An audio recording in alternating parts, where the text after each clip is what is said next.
Friday, you know what that means. Time for another Draft-a-lon in the world of best ball. We'll be drafting an Underdog's Best Ball Mania, DraftKings Millionaire, and of course, Drafters Main Event Championship here, our presenting sponsor, as we do what we always do here on Fridays, trying to win that sweet $4.5 million. Today, I am focused on that upside. I'm focused on the Bucky Irvings, a man that I courageously got right more than anybody else last year. The draft's starting though, so let's get into it. I don't need to fill the air. Let's make this. Why is this window? My window's all small. What is the deal here? What, what happened? Why did the window shrink? All right, well,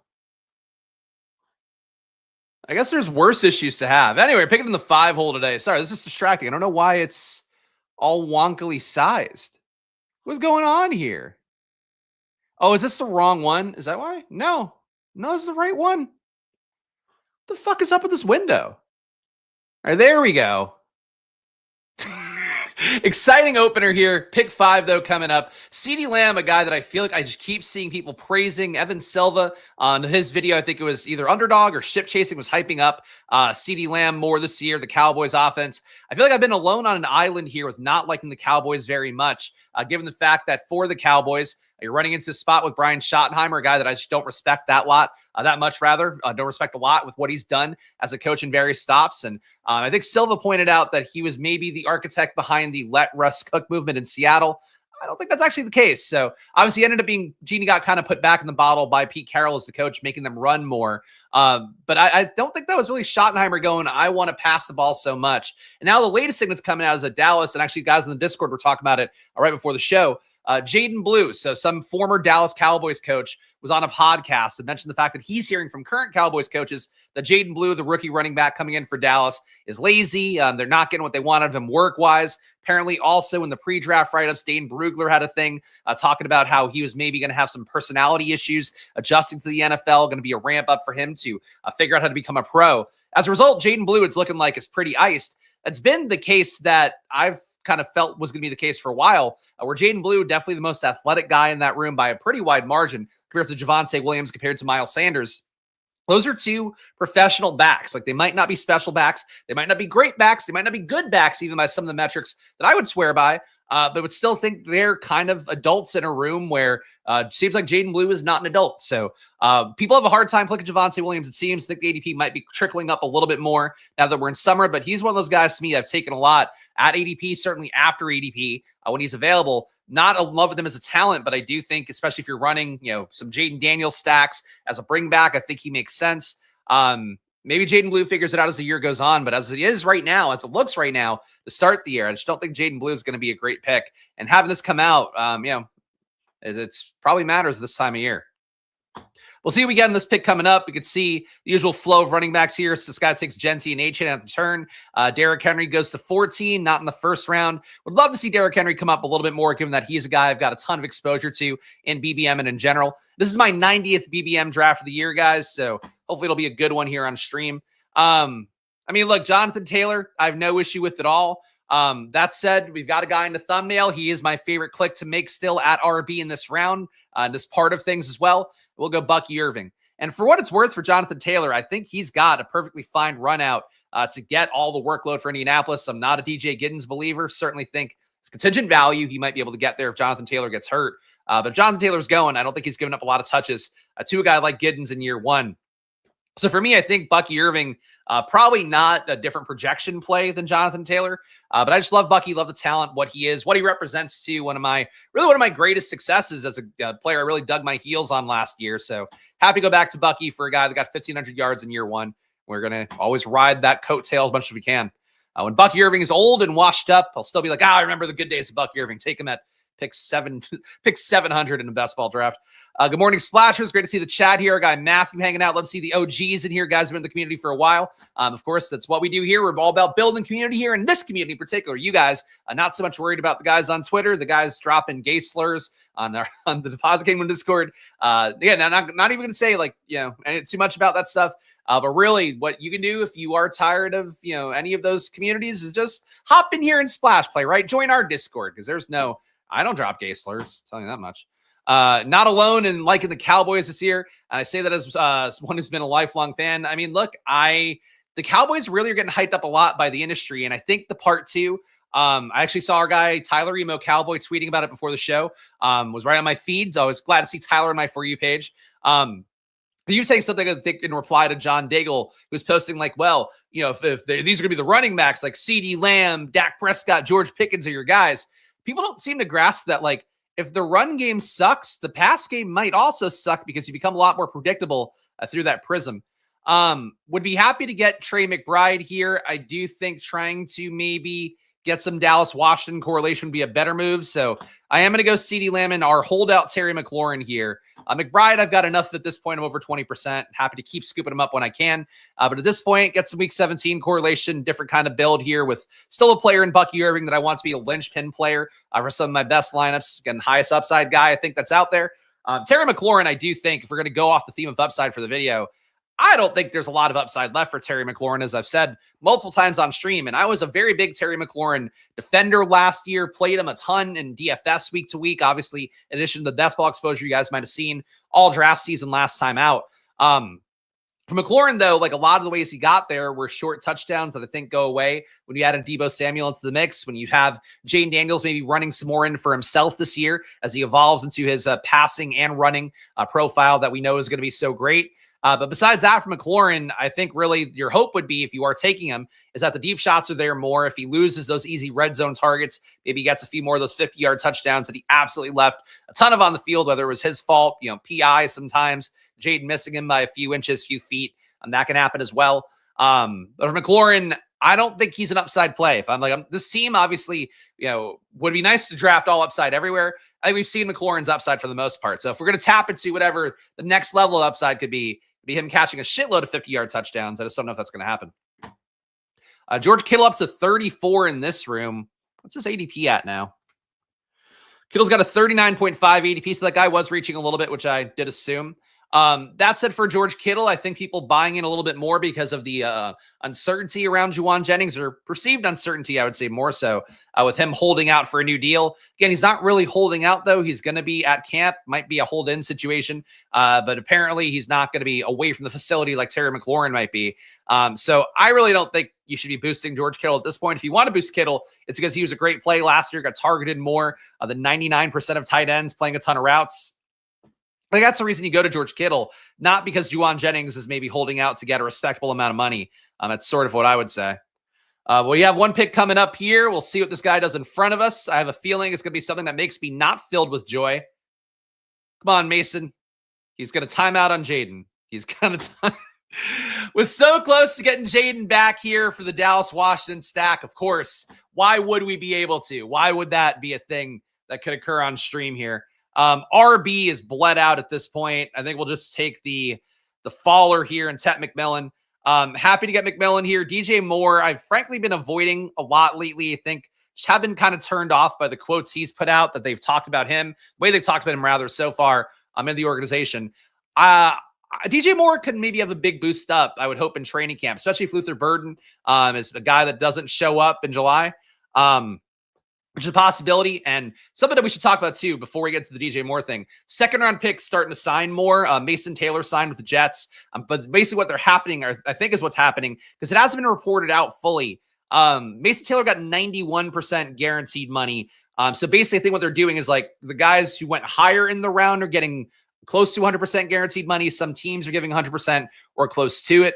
But overall, not really not a thing where these guys are all going to get 100% guaranteed money. So interesting to note, these guys are starting to settle a little bit more. They're not all holding out for the same Jaden Higgins deal of getting full guarantees, but that's been the case. Pickens goes here, so that would have also been pretty decent to get back. Tough scene. I think we have to reach up here for somebody unless we want to build Anchor Bucky, which I do feel is a little bit thin to me. I'm going to go up and get Joe Mixon here. Alvin Kamara, one out that I thought was kind of interesting, and I heard this somewhere in content this week. I think it might have been the Underdog guys, because I feel like I've been getting their videos served a little bit more lately.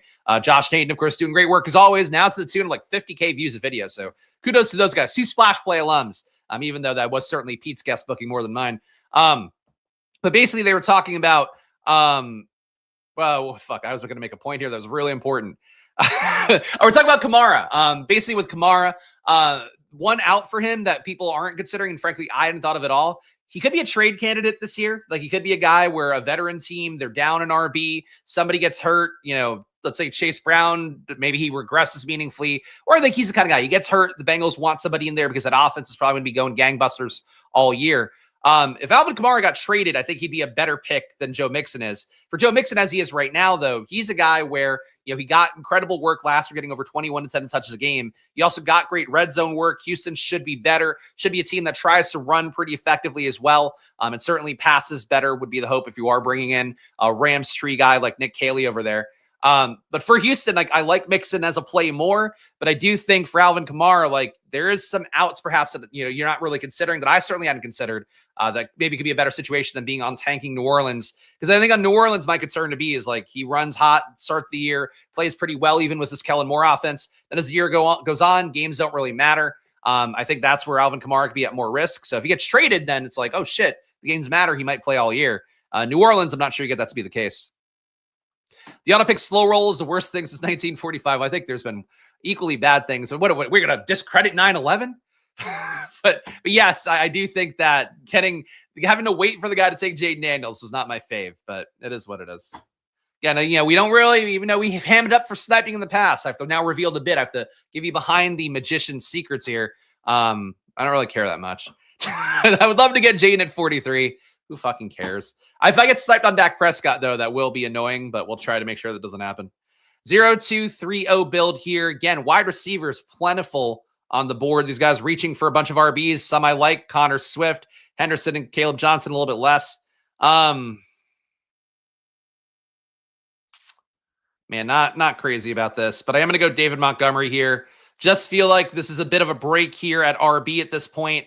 I think coming back at receiver should be able to get something good here, but after Montgomery, we're looking at Pacheco, who I really don't like very much, even though I get why he's coming up a little bit with the KC Vegas totals for the year being among the top 5 highest in the league. Tony Pollard, I'm okay with, but really think Montgomery here, getting some theoretical leverage if Gibbs were to get hurt, just getting the role with Montgomery where we know he's going to get red zone work, or at least assume we will, with the new OC coming in for Johnny Morton for the Lions. But as it is right now for David Montgomery, I think he was the pick for me.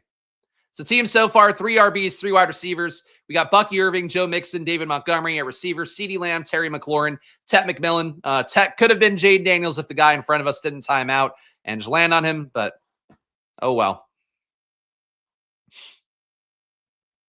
Agree that Kamara could very easily get traded before the deadline to a competing team, and that would be a great out for him. Frankly, be a much better out than hanging on right there. 12 spot hates money. Yeah, 3 RBs, Joe Burrow unstacked at 37.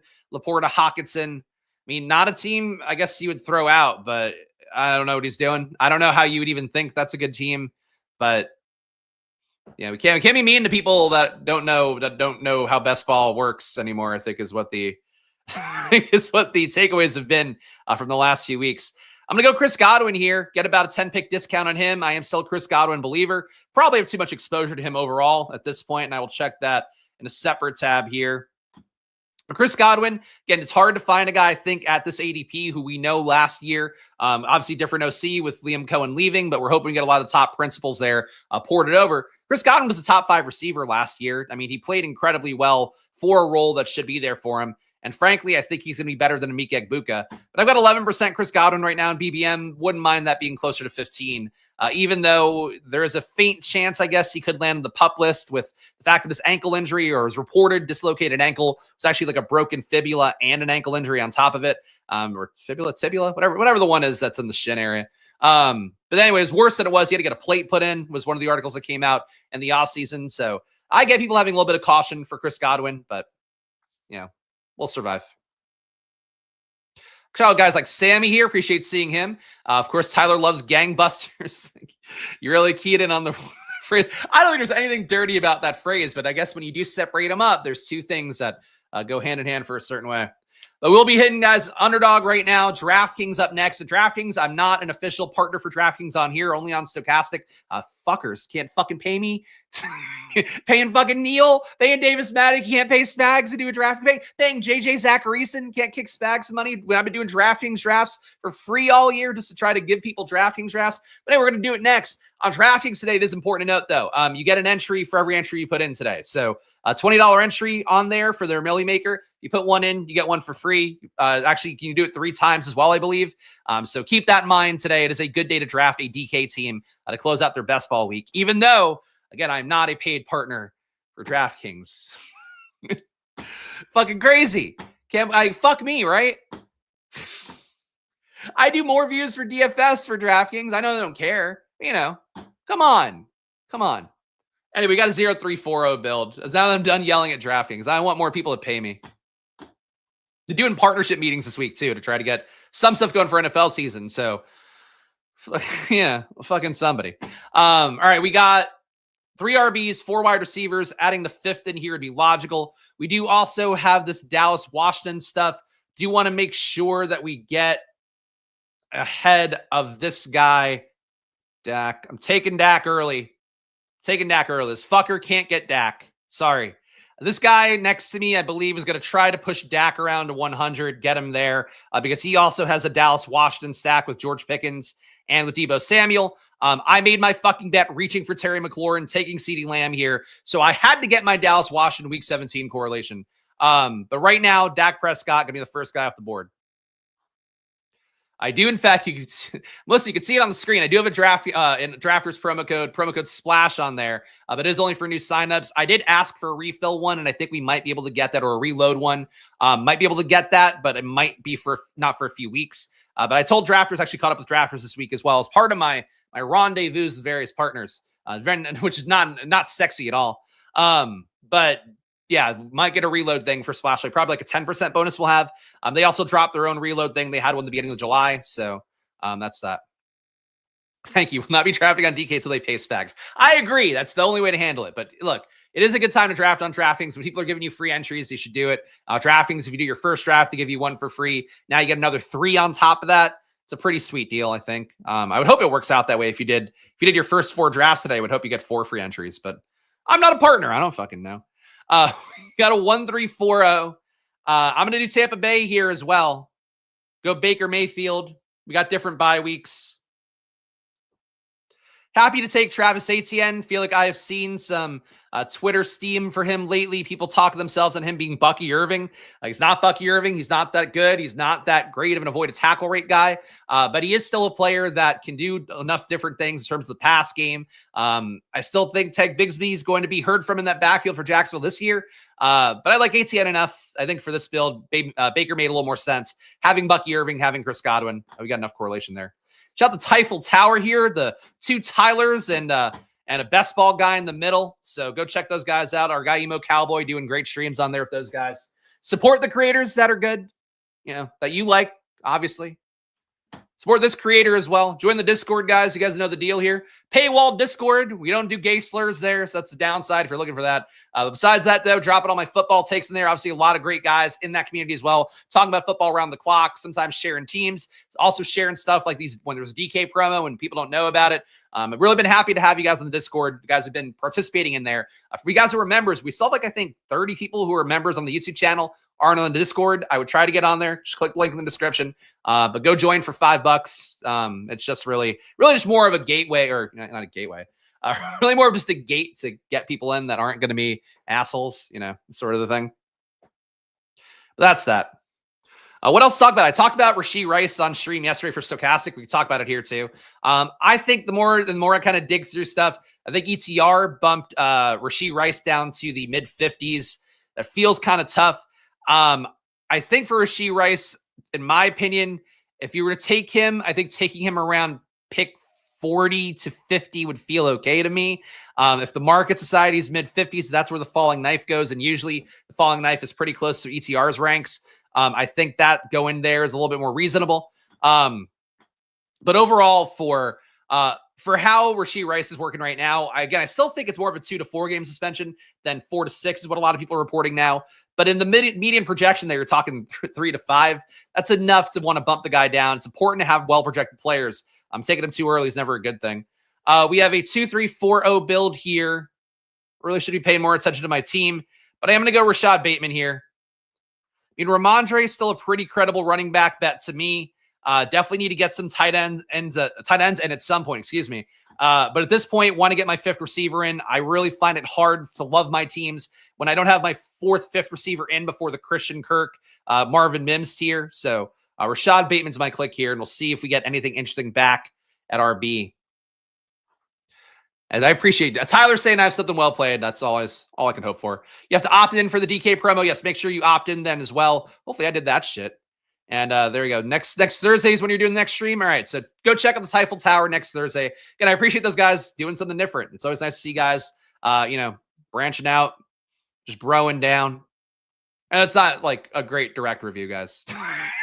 But I have watched their streams and I enjoy their vibe, which I guess is probably the best review I can give. Takes, who fucking cares? If you enjoy the vibe, that's probably half the battle.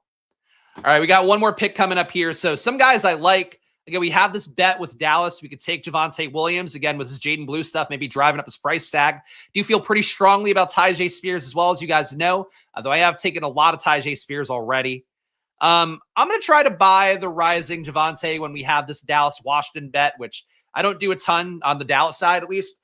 So we'll go Javonte here. So the team so far, 2-4-5-0. We've got Dak Prescott, Baker Mayfield at QB. At RB, Bucky Irving, Joe Mixon, David Montgomery, Javonte Williams. I think a decent top four. Feels a little more zero RB that for me in this modern kind of ADP landscape than I've liked this year, but I think this build works well enough with Bucky leading the way. At receiver, CeeDee Lamb, Terry McLaurin, Tet McMillan, because we couldn't get Jaden. That's the one sliding doors moment here that I think would have made this team a little bit, well, at the very least different, if not a little bit better. Chris Godwin, Rashad Bateman, no tight ends. So, of course, I am a late tight end guy. If you guys have watched streams lately, if I don't get McBride, if I don't get Bowers, if I don't get Kittle, I don't take him enough anyway.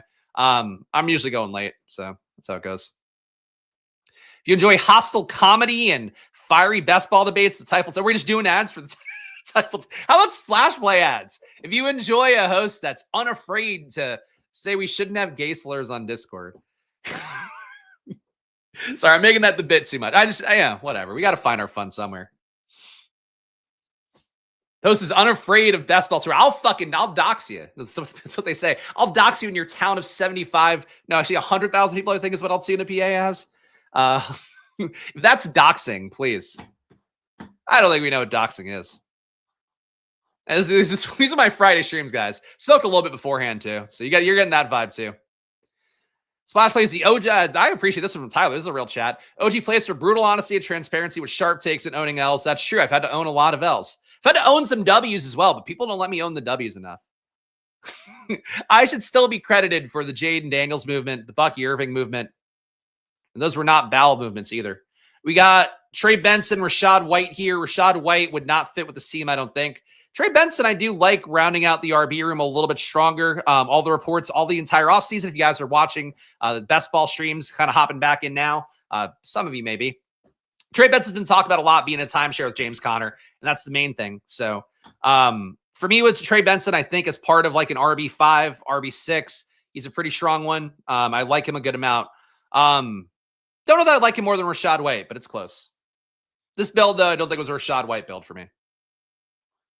That's true. No one likes to credit people with wins. It's sad. Hate to see it. People want to credit their own wins fucking nonstop, but I think it's important. When you guys get shit right, I'm proud of you guys when you nail a take. It's happened a few times in the past where I've been like, I don't see it. And some people have dug their heels in. Look, I won't say it happens all the time. Let's never forget the great Dalvin Cook debates with our friend Jerry and things like that. But look, it's, getting things right is hard to do. So, it's not, you can see it more. If you go online at all, across anything, people are wrong a lot. Sometimes people are wrong about letters existing to pedophiles. A lot of things. Downvote the video if you need to. I don't care. I care, but I don't care that much. 2550 build here. Isaiah Likely still here. I thought we'd get Ferguson back to give me a little more Dallas going. That's not the case. Algier Eckler gives us some more Washington correlation, and I feel pretty good working the room late at our wide receivers. So I'm gonna go Austin Eckler here. So we've got our sixth RB out of the way. We are done at RB. Not gonna add a seventh one on. The team so far: Dak Prescott, Baker Mayfield at RB, Bucky Irving, Joe Mixon, David Montgomery, Javonte Williams, Trey Benson, Austin Eckler. Again, a room that spent RB capital not as much as I've grown accustomed to in the first 5 rounds, but we still got 3 guys in the top 100. I think these guys all have real shots at roles or partial roles with Javonte, Trey Benson, and Austin Eckler. At receiver, we have CeeDee Lamb, Terry McLaurin, Tet McMillan, Chris Godwin, Rashad Bateman, and no tight ends yet because we're going to be slapping those boys on 3 at a time later. One for every orifice we're going to be doing for it. Wait, that's not. That's not accurate. I guess one in the pee hole, one in each ear, one in the mouth. Keep the butt pristine. Save it for marriage. Enjoy the Devil's Lettuce and Sharp Best Ball takes a go against the grain. Splashways place for you. Thank you. Thank you for the ad read. Proud for nailing a take on my wife. Respectfully. There we go. I just keep pouring them on. Get them all out. Get them all out of the system, boys. But shout out to all you guys hanging out here on a fine Friday. Hope the summer's going well for you guys. Again, hit the subscribe button, hit the like button. It all goes a long way for me here. Just one guy fighting the YouTube algorithm, fighting a literal million hours of best ball content out there. But ultimately, I'm doing my thing here. I'm robbing the bank this year in best ball, using my promo credits to max out a bunch of tournaments, hopefully make enough money that I don't ever have to answer to anybody again. That's my goal for the year. What's yours? Leave it in the comments. I don't know. Don't tweet me in because I might not even look. Leave it in the comments. Leave it in the Discord. Then I'll look. Then I'll reply. I'll go, good job. Pat on the back for you. Kiss on the forehead. Mwah. Anyway, DraftKings coming up next. Drafters coming up at the end. So go deposit on Drafters now. If you're not on there yet, promo code SPLASH, $100 deposit match on Drafters. And they are a site that does like you guys as people, which is apparently not the case. I feel like the part of me is that I struggle with, and obviously we could talk about football takes here. There's really not a lot going on news-wise. Quinshon Judkins not reporting to camp. Kind of expect that to be the case. Talk about that enough really this week so far, where basically he can't get suspended until he signs a contract. Browns don't want him to sign a contract. He's now not going to have a contract presented to him until he gets rid of his domestic violence issues. That could take a very long time. Then when he does get through them, and if he does get the contract from the Browns, he then has to be suspended games on top of that. They're not going to give him time served. So that's a tough one. But besides that, there's not a lot to talk about. So, okay, we skipped a forehead kiss. I mean, no, we can't. I only give forehead kisses. I won't do tip of head kiss. I will not kiss anybody's tips. Feel accomplished when I nail the wife in the morning and a couple best ball takes in the evening. Thanks, guys. I'm glad you guys are having fun. That's what it's all about, right? That's what it's supposed to be. Yeah, one of the things that came out, if you missed the gossip bombing yesterday, which I was into, I mentioned in our Discord, I had some IPAs, was going through our pal Pete Overzet's Hoops channel and whatever. Number one, there's a guy in there who calls people an F-bomb too much, including calling me an F-bomb. And for the record, and by the F-bomb, I mean the gay slur, not fuck. I mean, you can say fuck all you want. You call me a fuck as much as you please. Calling gay slurs, though, feels pretty lame. There's a lot of people doing that on one of the sub-channels on that Discord. And, you know, I think for me, the big thing is, like, number one, it's lazy to do that. Like, I was a guy, much like many of us. I think growing up as a teen, late teens, people made the gay jokes a lot. It really kind of feels not in vogue anymore. Not a cool thing to do. I'm going to take down Zach Ertz, by the way, as I start to rail against using gay slurs. But there's also one thing I thought was funny in there where it's like this guy, and I'll say his name's Crutches. I don't think he's a good guy based on anything I've seen. Seems weirdly obsessed with me, even though I don't really know who he is besides the fact that he hates me for reasons unclear. But he had posted something about how, like, the higher ups at Underdog hate the poor users and hate the people that are like low money people. And I'm like, first of all, it's insane to say out of pocket, but like trying to flex like you know people. But second of all, like, if that's the case, like, what are they doing? Like, who are they appealing to? Because they're not giving a lot of the tournaments that the poor people want. The poor people, that's not the right way to say it. People with low bankrolls. I know a lot of you guys are in that category too, where you don't want to spend a ton of money on best ball. Maybe you got fleeced last year, feel like you lost a lot of money last year, even though you got some things right. I get how it goes. But it's like weird to like make it sort of and I've said it before, like it feels like there's like a best ball class war going on. And it's not just like the guys who want to use gay slurs and stuff and the guys who don't. It's like these guys who feel like they're not respected for their takes on Twitter and they just post on there nonstop and they get like really fixated on getting things right and all of that. And you have these guys on like Pete's Discord, and in particular this one channel, the Badge Bros Hoops channel, if you want to get in the mix there and meet some like-minded folks who love that kind of stuff. You know, like those guys are sharp. They've made a lot of money doing it as well. But I think they also like are completely like similar guys, like really kind of toxic sometimes, really needlessly shitty sometimes. So you have a bunch of needlessly shitty poor people, let's say, people low bankroll people who that maybe don't know best ball that well aren't that sharp about it, but are very enthusiastic about it. Then you have this really toxic community of like hardened fucking gamblers or whatever who also are sharp and also maybe some of them are not the best dudes and they get a little bit nuts sometimes. And they're all exactly the same fucking guy, and they're just going head to head and thinking like they're like one's better than the other, taking a moral higher ground and shit. It's like, Jesus Christ, guys. Like, and I find it entertaining because it's not me in the barrel this time, because fucking weirdos want to try to come to my house and attack me. Somehow that makes me a bad guy. But I do think for you people out there, just keeping a cool head and not getting too into either of those sides is good for you. Just worry about your own gambling, worry about your own stuff. Especially, you know, I love having people in a Discord. Love having people in my Discord, but like, I don't want people to be in there 24 hours a day. Like, you could be in there as much as you want, but like, fucking find something else to do that. Like, it's all real weird, man. And, you know, can't we just all just be nice to each other? I think I'm the one that could say this, right? Because that's what I'm known for. People come to Splash with like, this guy's so kind, so nice to everybody.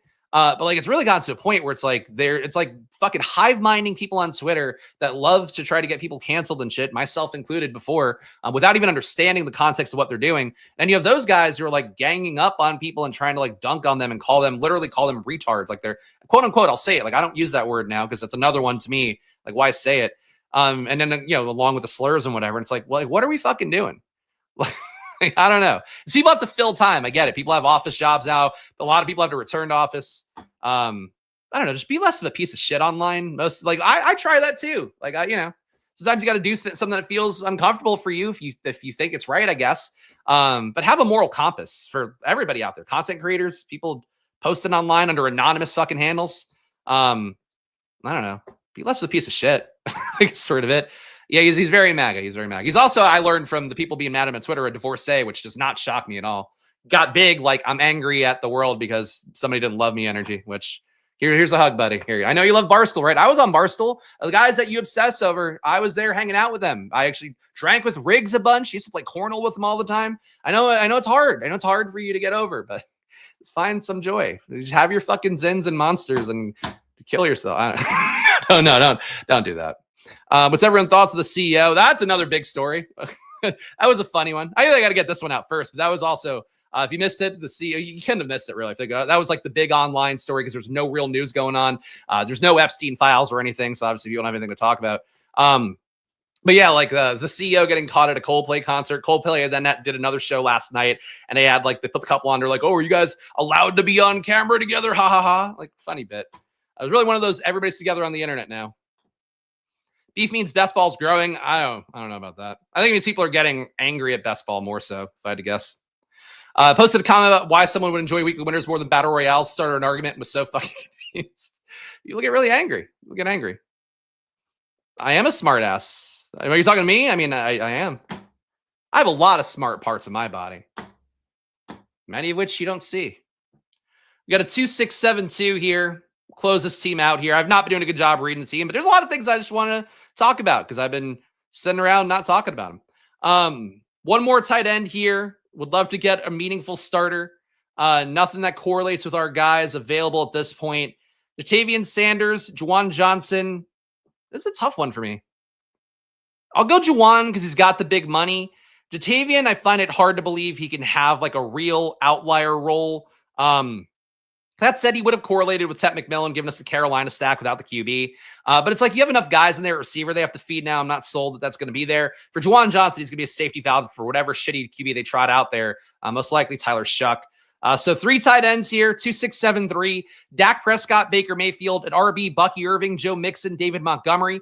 Javonte Williams with a Jaden Blue negative hype. Hopefully he'll be coming up in ADP. Trey Benson, Austin Eckler. At receiver, we have CeeDee Lamb, Terry McLaurin, Tet McMillan, Chris Godwin, Rashad Bateman, Romeo Dobbs, and Diami Brown. So some mini correlations here. Dallas and Washington, though, is kind of the big stand. And I got Tampa Bay and Miami as well with Darren Waller, Zach Ertz, Juwan Johnson. So I got 2 Week 17 stacks. Not the most impressive team I've built, but I think another rock solid one. And people out there too, I do see screenshots on Twitter. People still send me some screenshots on Discord, even though I'm not actively doing team reviews this year. Just do it occasionally for people I like. For you guys out there, I feel like if your RB room doesn't at least look kind of like this, you could replace like a Bucky Irving with anywhere from a good back to like Alvin Kamara. I would say the team would still be valid, but it's got to look more like this. I see a lot of people where like the last 2 picks are Jarquez Hunter, Bashal Tootin. I'm not crazy about that. Same thing for Samson being RB5, RB6. I would just warn about that because I've seen it a lot more this year. And again, I'm trying to be really mindful of my RB capital more than ever because I think that was one of my big failings last year. So just a PSA, I guess, for people out there.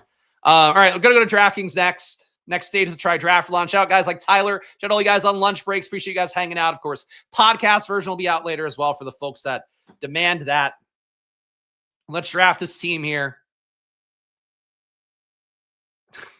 Andrew, why don't you join the fucking Discord if you want to be in my draft so bad? But yes, DK now, 9 spots left. Support the show if you want to be in drafts. Andrew's asked on like 3 or 4 drafts that I've done here in Stochastic to try to get in the room. But again, please support the shows if you want to be in people's draft rooms. Support their Discord. Support those things. Because I tip people off when I do these drafts. That's the perk. It's one of the perks. But we'll wait for this room to fill. It should be fast during Best Ball Week here. And again, the plug for DraftKings, even though this is not a paid plug, so I'm doing this solely for the goodness of my heart, so you guys know what's going on. 3 entries today. If you draft 3 teams on there in the Millie Maker, you get 3 entries back. So every one you put in, you get 1 back. So take advantage of that. It's always good to get free entries and all that.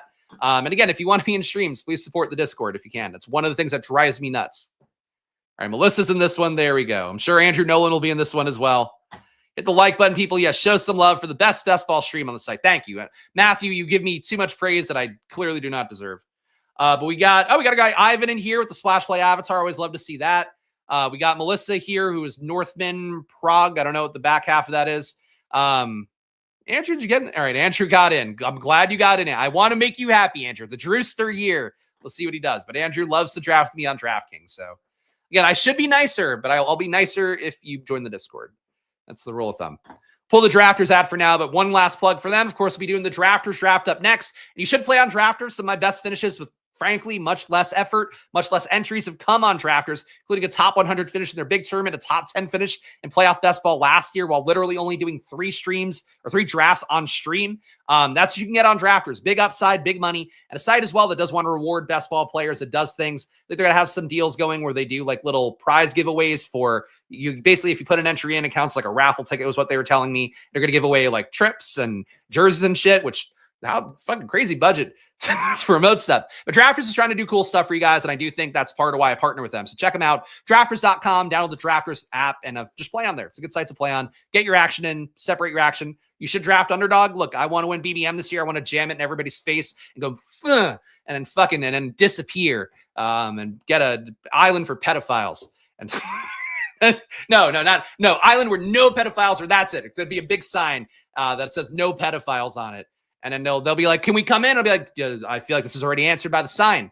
But no, like I want to win big on Underdog. I want to win big on DraftKings as well. I'm sure Drafters loves me connecting this to them. But play on Drafters. It is a good site to play on. And really, that's the main thing. Getting your action on different sites that people are not as obsessed with is a positive thing for you. So keep that in mind.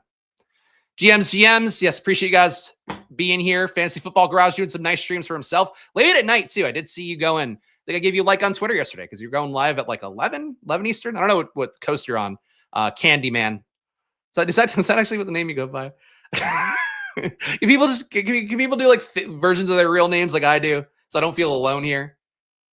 I'm gonna start a new stream where I just like go by a pseudonym. I just go by like Mr. Footy Balls or so. I don't know. I haven't thought it through. But I think maybe I'll give me another shot. Maybe we should make another channel and just wear a mask. That seems to be in vogue. I'm just gonna shit on everybody today in passive aggressive ways. Not really though. All right, we got pick 10 here. Feeling like a Malik Neighbors, maybe. Puka Nacua, Puka Nacua not likely at that point. Amon-Ra, Nico Collins. Would frankly like to get more Nico Collins at this point. I've got some vague concerns, I would say, about Amon-Ra this year.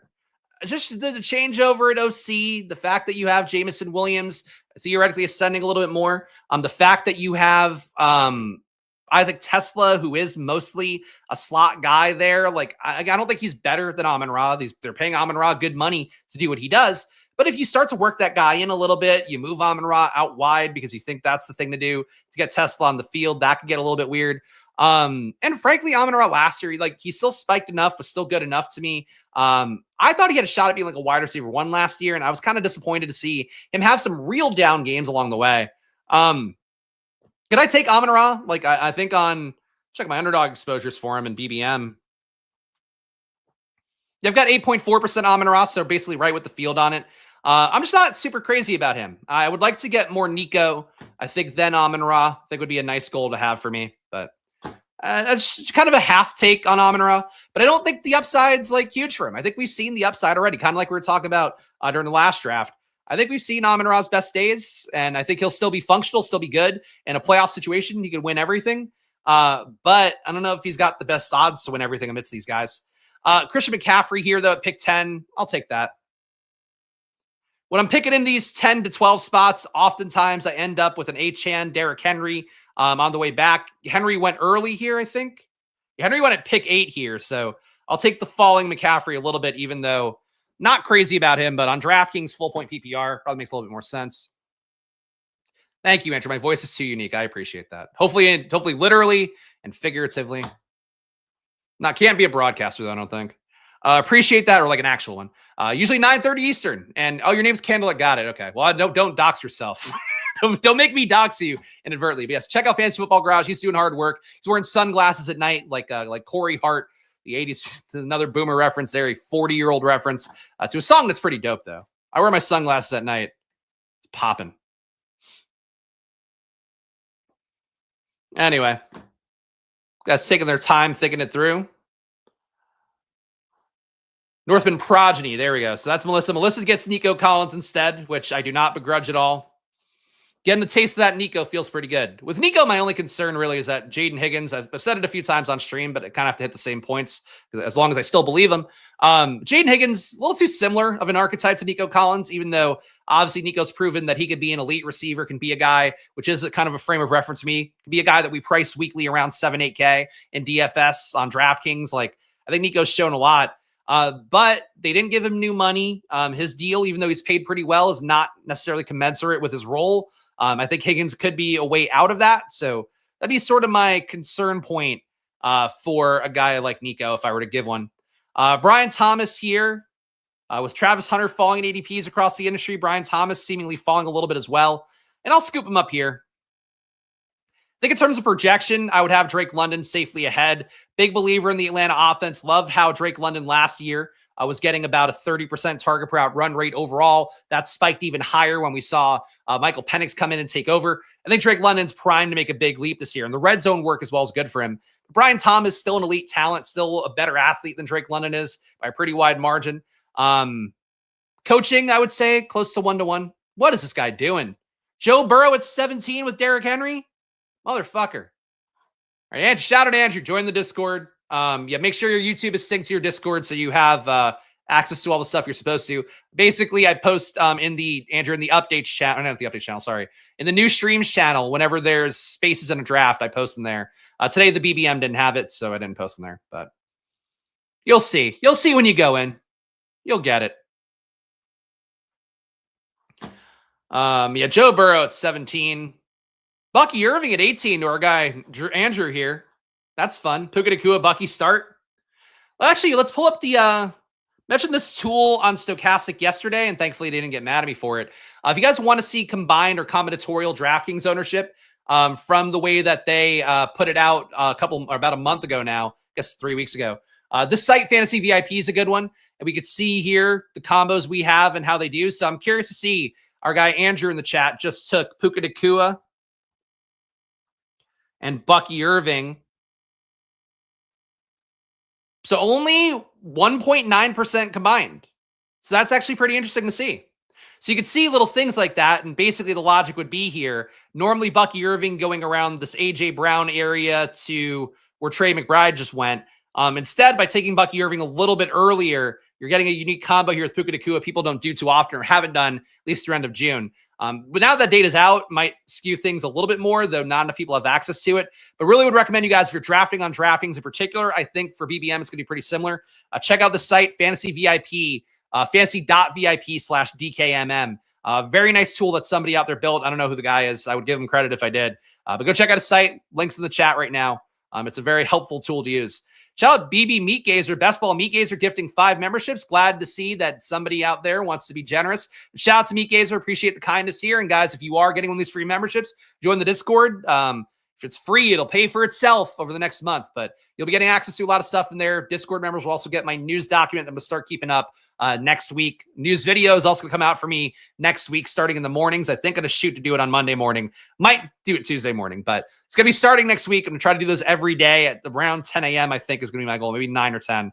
But check that out. Lots of stuff coming up here on Splash Play and the Discord as well. Always a good community to be in, and I do actively engage on there as much as I can. Though, frankly, you have a lot of guys in there that say sharp stuff and I don't even need to say anything, which is also nice. Hey, pick coming up here. Shout out BB Meat Gazer. Appreciate you a bunch. Always I see when guys with like handles that sound trollish pay money. That's my dream personally. But I appreciate the support. It's the only way I could do what I do. Well, you know, that and just sheer brute force of will. We got Chase Brown here hanging around. Really dense RB pocket at this point. Look, I like Chase 7 spots after ADP. I'll do that. Also, insane that in this room, Lamar went 26, Burrow 17, Josh Allen still hanging around. I presume that Mr. Rothstein or Melissa in the chat will grab Josh Allen around the turn. But surprising to see it on DraftKings. Josh Allen goes in the mid-20s, early 20s frequently enough. He's still hanging around here. Tool could create some ADP volatility through the influencers' observations. Maybe. Oh, Jaden Daniels goes over Josh Allen too. This guy, that's crazy. There you go. Figured Josh Allen would go. I think Melissa could not have helped that. It's a good pick at this point.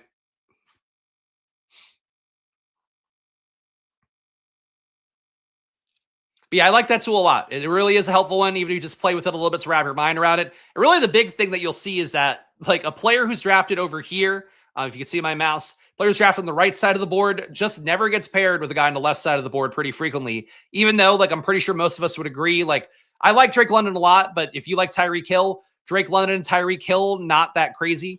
So that's something you could do. Really too many RBs here. I mean, I'm okay kind of absorbing it. I think we got another pretty big value on Kyren Williams. I'm going to have to hit our wide receiver pretty hard coming up, but I think this is going to make us more unique. We're going to see what we get here. So we got Christian McCaffrey, Chase Brown, Brian Thomas, our only receiver so far. I have to play the gift here. I am an RB Piggy. This is the most RB Piggy, but this is what the room's giving me right now. So I can't imagine a life where I don't draft 3 running backs in the first 4 rounds. Oh, I'm going. I love to roll around in my own shit with running backs. I don't know what I'm supposed to say to embarrass myself adequately.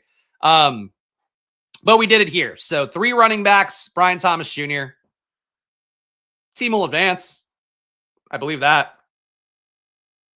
Fucking disgusting. That's cruel.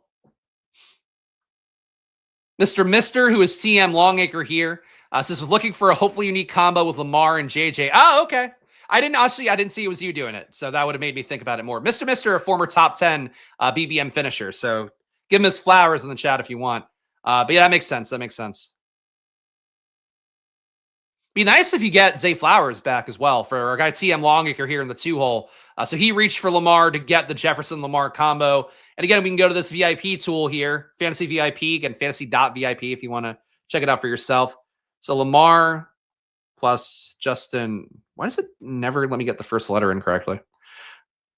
7% owned combo to have Jefferson, or Jefferson teams will have Lamar 7% of the time is the best way to look at that. It's a helpful frame of reference. Again, I don't think you need to do it every single time. Let's see. How about for me?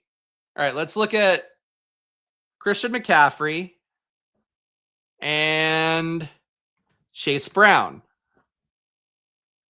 All right, 6.5% owned on that. How about McCaffrey with Brian Thomas?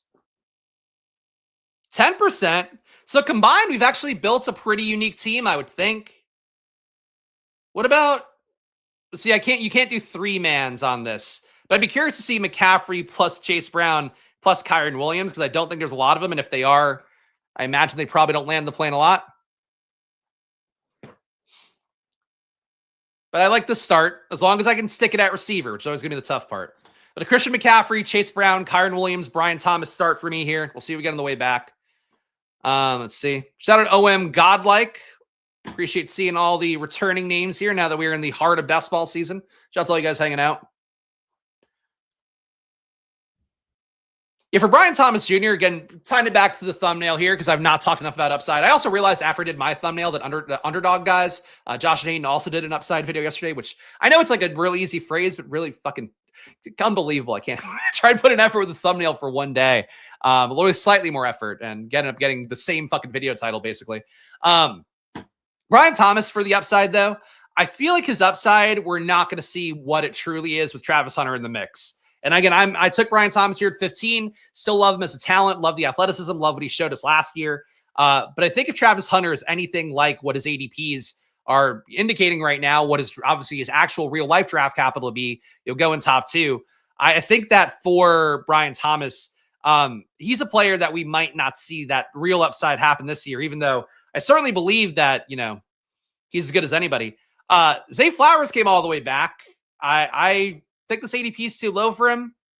I actually thought that he might go earlier to our guy, TM Longacre. So I'm happy to get Zay Flowers here as wide receiver too. A player who in PPR is a really strong play. On DraftKings, you get the 100-yard bonus as well. I think Zay Flowers, particularly strong in that way. Touchdown equity is the big concern for him. But for Zay Flowers, I like his talent quite a bit. So that's an easy click for me. Could I check the last team with Josh Allen and either Achane or Nico? I don't know what you're talking about. Oh, just the uniqueness for it? Yeah, go look at that. Josh Allen. Share this tab. Nico. Wow, 1.7%. So not a lot of those. Achane, I think would have to be a little bit higher. Achane 4.6, pretty unique too. So everybody's building unique teams now, I guess, is really the main thing here. But again, that's the way though, Achane wasn't really a value click, but getting Josh Allen at 36 along on on this side of the board when Allen usually is going on this side of the board, that's what should be creating uniqueness. And I think that's the main thing I've said for years at this point doing this. We got Calvin Ridley back. I'm happy with that. I think this top 3 can make up, in my mind, for starting so heavy at running back. So McCaffrey, Chase Brown, Brian Thomas Jr., Zay Flowers, Calvin Ridley. Again, not really big ADP values. I guess technically a little bit of value on Calvin Ridley, but not a crazy amount. And then Kyren Williams as well. This is a strong top 6. No elite QB, obviously, that's going to make it tough relative to a projection set. But I like how the team's coming together. And I would say for a lot of these people as well, really the thing that I would say is one of my big observations of 2025 best ball is that people's wanting to take QB at volume and take multiples of them before pick 100. I think this year, that's your sort of your chalk build, almost like people used to take RBs at high volume early on. And obviously you'll still have those this year. It's going to occur, no matter whenever there's a fantasy football draft going on, somebody in that room is going to be drafting a shitload of RBs for the most part. But I think the QB thing, just punting QB later on, trying to get your points from lesser owned guys, like your Jordan Love to your Cam Ward tier, I would say that's sort of your tournament angle for BBM and DraftKings Millie Maker and really any structure out there, because people can't imagine not getting elite QB in the top 100 plus another one in the top 130. And I noticed it time and time again in 3 QB builds as well.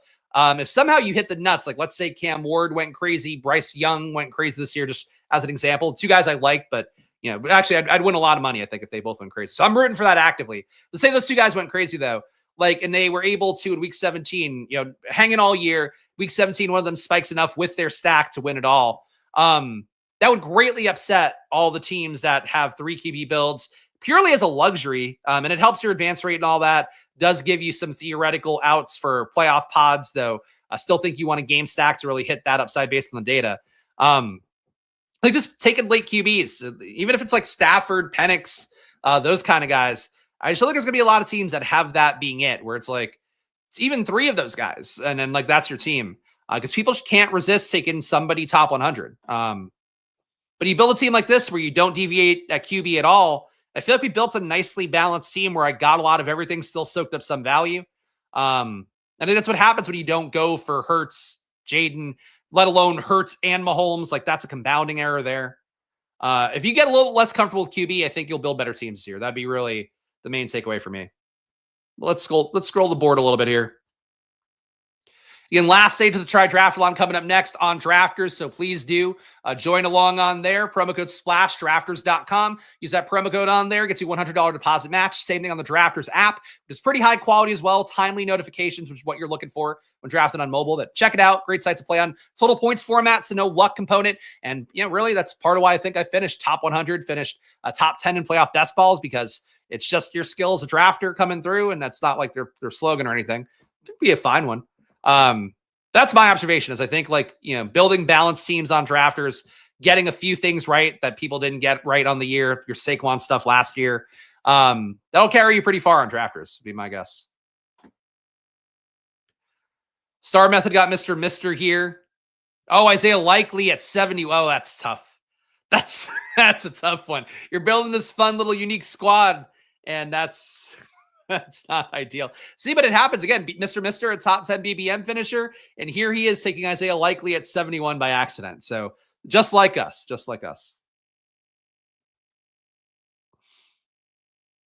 And Nick, yes, I'll drop the link one more time here. It's fantasy.vip/DKMM if you want to see the combinatorial ownership tool that I'm using here. Spike Week has one too, but you have to pay for that. This is, I think, just the best ball guy who created it, probably for himself as much as anybody. There you go. Check it out. Good tool. People do good work sometimes. Got to give them credit for it. We got a pick coming up here. I think this draft's moving at an okay pace. It's no 20-second BBM clock, but what can be in life besides sex? That could be the exact same one. But you're not going to hit fucking 18 rounds. I'll tell you that much. You got to be drinking your milk for that. Juwan Jennings hanging around here at pick 82. Okay. Yeah, sure. I'll tell you. Oh, no, he's questionable. Oh, man, he's never going to sign with the team. Sure. I've got fucking 20% Keenan Allen. I'm afraid of nothing. I'll take Juwan Jennings here at pick 82. This team is fantastic. We've got a Niners stack going with McCaffrey and Jennings now.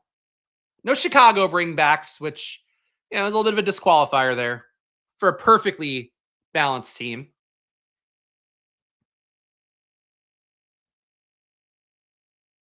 The 3 running backs early. The team is not as bad as it should be. Feel strongly about that. This team should be dog shit, and it's not.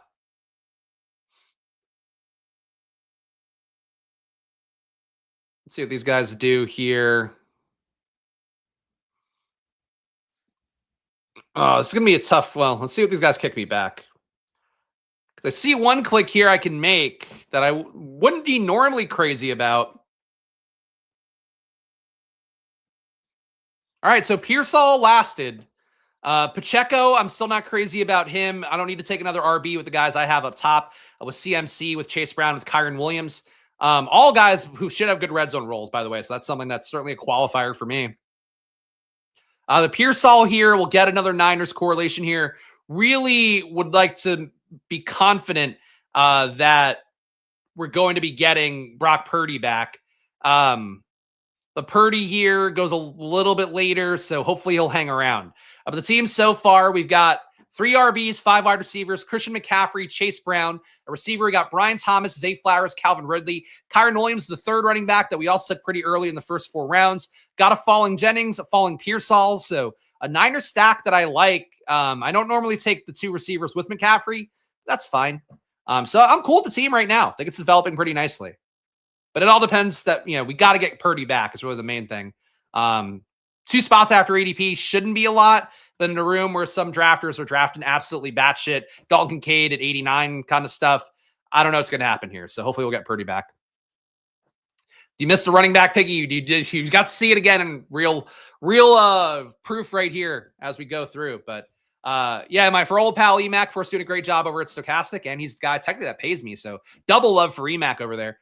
But yeah, we're building a team here that RB heavy, but because we got decent values, Zay Flowers a little after ADP, Ridley a little bit after ADP, Jennings about 10 picks after, Pearsall about 7 picks after. This wide receiver room is a lot better than I thought it was going to be. So, liking the team.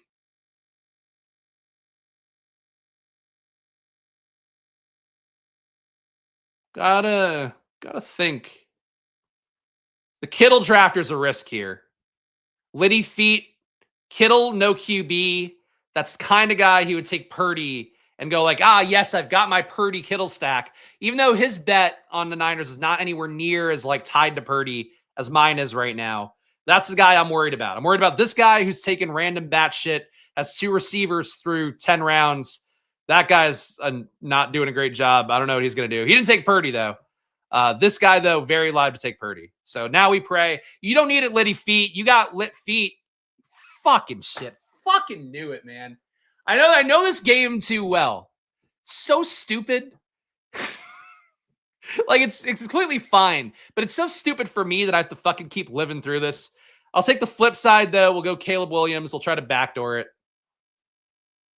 But yeah, it's like, it's such a myopic way to view things, and it happens all the fucking time. Like, a single stack is fine. A single stack is okay, but you want to theoretically stack your team up so that the bet makes sense. Like, if I have Jennings, Pearsall, and McCaffrey, 2 of those guys make a lineup, my QB's got a good shot of hitting. So, like, naturally, I want to have Brock Purdy. It does mean I have eminent domain to Brock Purdy, but my bet with Purdy's a lot more logical to pair up than just having Kittle with him, because Kittle could spike and Purdy could still put up 12 points. Like, that's how projections work.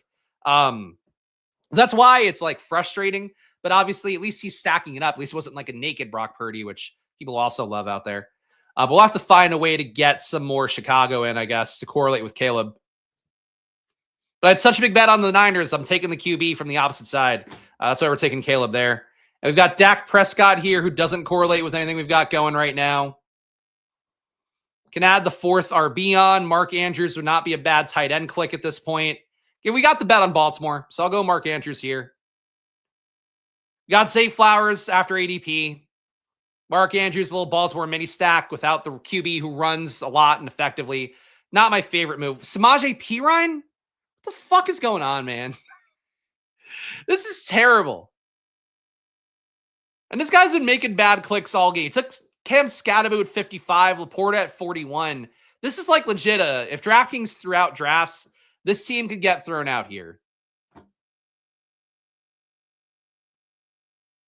Bad one. Bad clicks. But the good news is that the guys are in this room. You benefit the most, Andrew, for being next to him, I think, because he's leaving value on the table for you. But yeah, Perine, normally not getting drafted in rooms. Oh, well. This is a stupid room.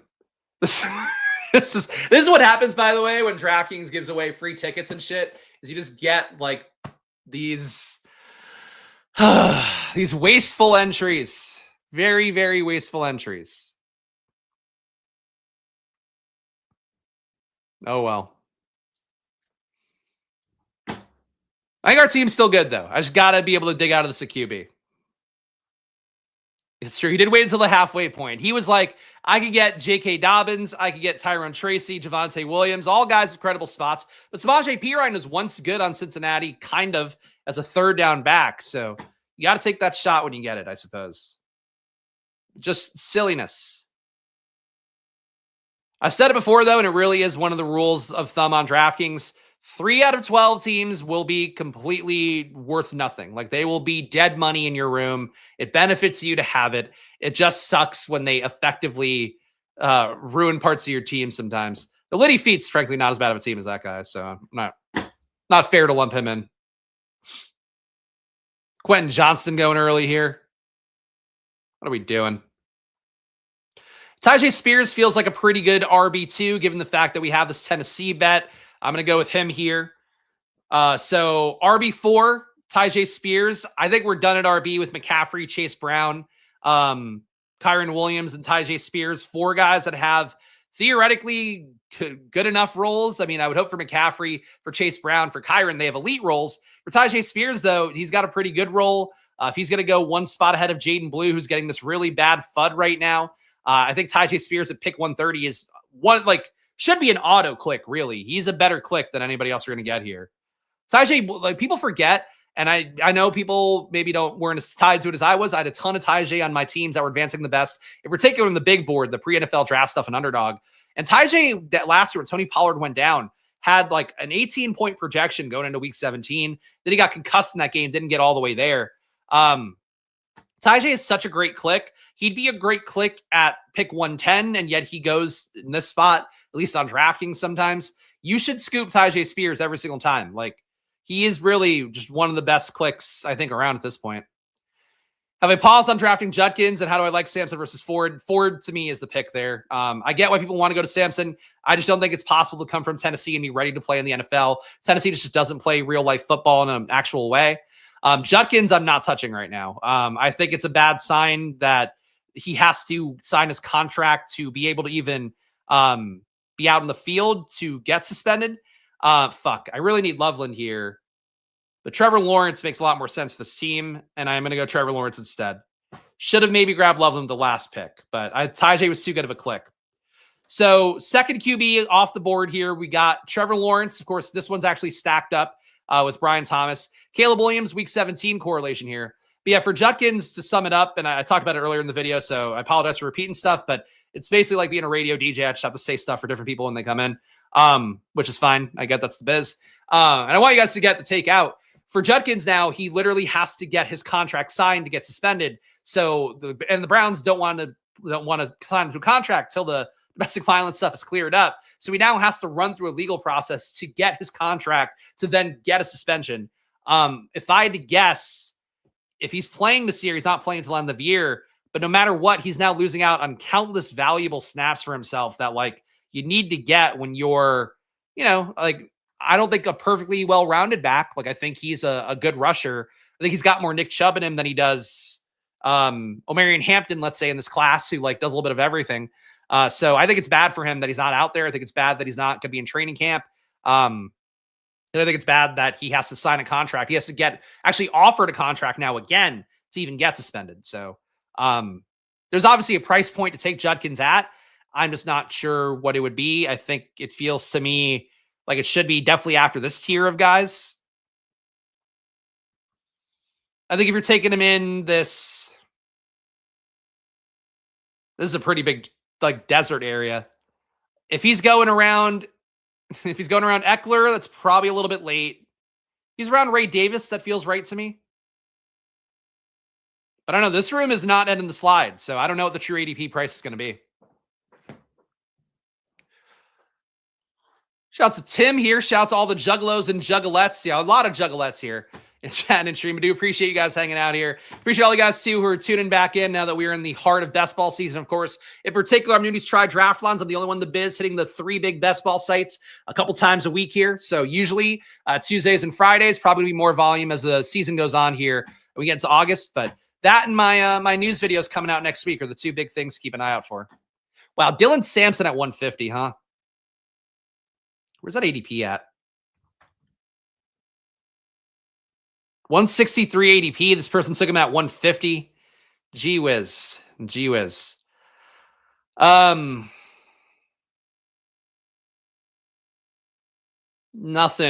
I love here. I mean, frankly, Benson and Eckler make the RB room even better if they even need to. I'm going to go Benson.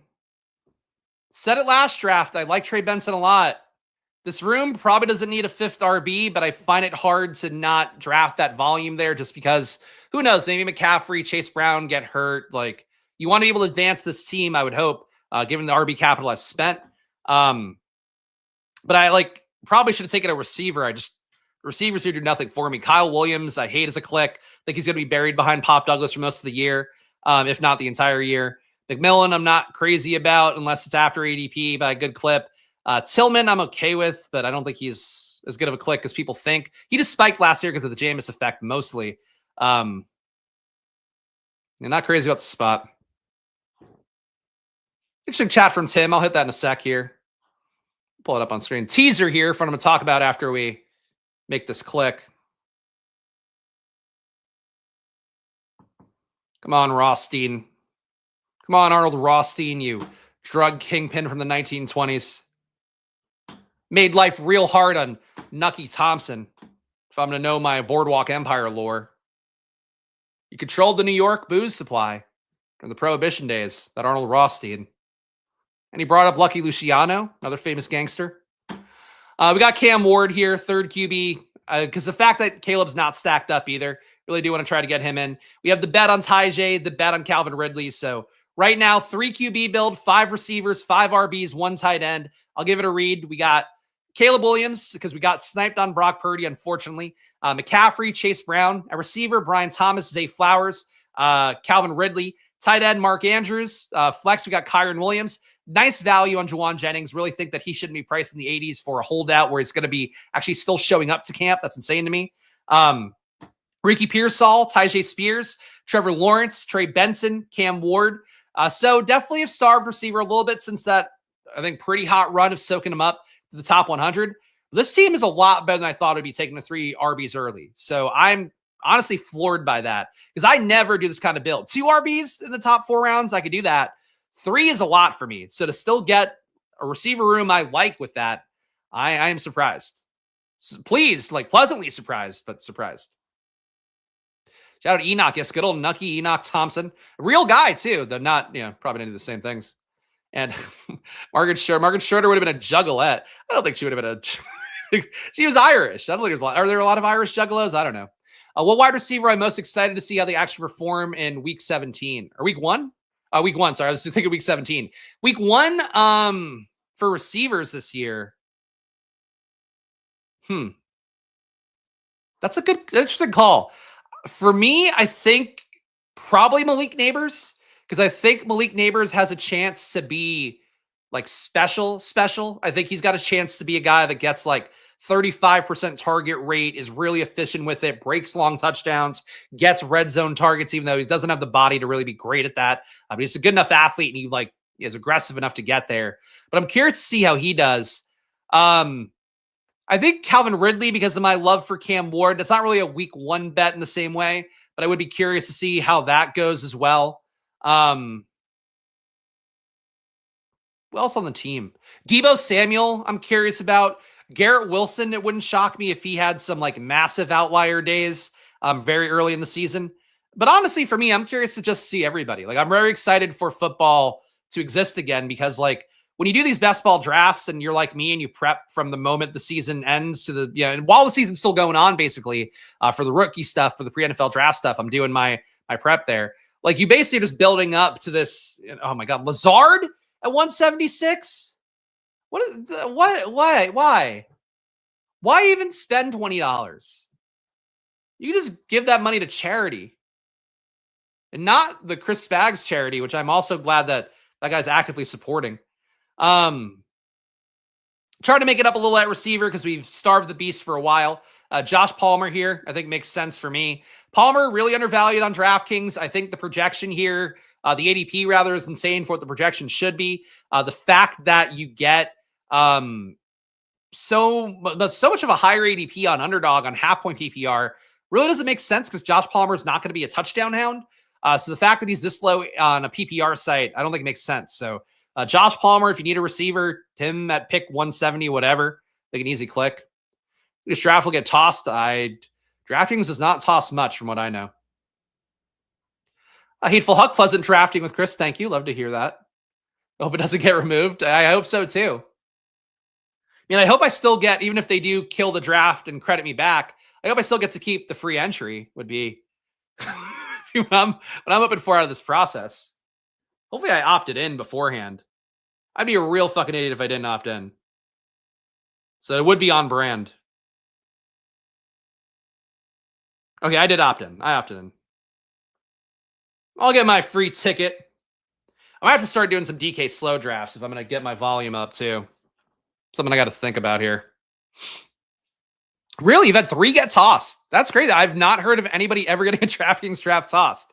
I'm surprised to see that, but I would agree this has gotten pretty close. Like some of his early picks, I don't think were bad enough to justify it. Now I think we're in the realm of him really making too many bad picks.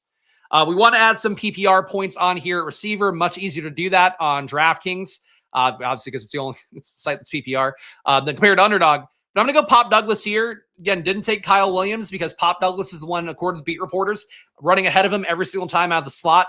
Pop Douglas is also the kind of receiver that for a team like I expect the Patriots to be this year, a lot of check downs to the slot, a lot of easy targets there, easy button kind of targets for him to try to keep Drake May afloat and from his accuracy woes that people don't realize. Like he's a really inaccurate guy. He was incredibly inaccurate coming out of UNC. Didn't turn it around last year for New England either.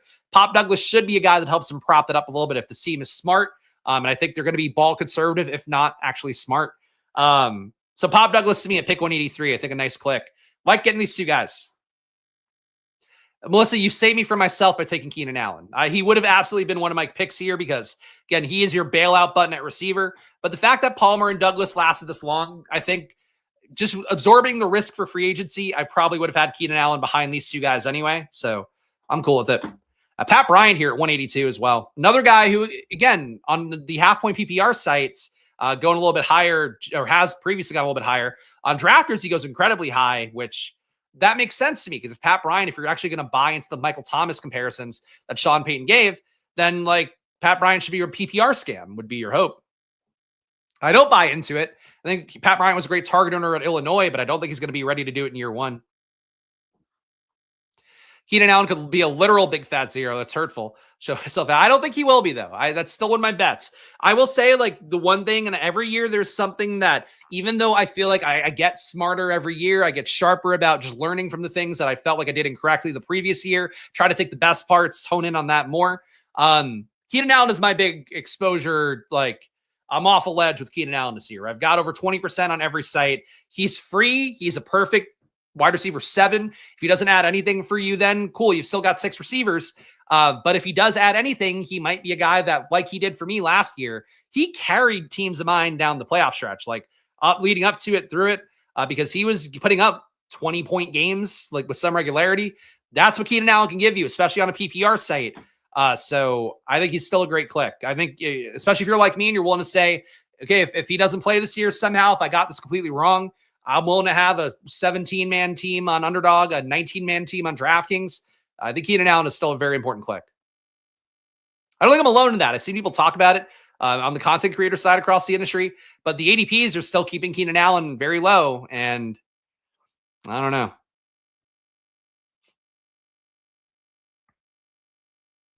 But anyway, got a couple picks coming up here. 4 rounds left. I feel like this team is done. I feel like we've cooked. We've made the food. Now I'm ready for the NFL season to start for this team. Would have liked to have gotten Chig back, I think, is one thing that would have been nice. Ideally, I get this removed, keep the ticket and the promotions you earned. I think that would be the ideal. But I hope this draft doesn't get removed because I've been doing it for 45 minutes. So that alone, I'm going to stick the landing no matter what. We got our second tight end here, Darren Waller. Mark Andrews, tight end 1. That's fine. This is going to be a 4 tight end team for me because I love a good 4 tight end team on DraftKings. Much like our pal Robert Griffin III. I can't help it. But I actually think I need it for this team. Going to need a 52-49 Baltimore Green Bay game. It's possible. I feel like that of the likelihood of shootout games, Atlanta Rams feels pretty high to me. Philadelphia Buffalo, pretty high, though that one could be a little more defensively minded, I think, than you'd want. Still think they would put up yards, but I could see them stopping touchdowns there a little bit more. Detroit, Minnesota is a very easy one to look at, even though Detroit's defense might be a thing that carries them more this year if the offense is a little bit worse with Johnny Morton. But I think Baltimore Green Bay would be, to me, like top 4 games, top 5 to want to have that big upside.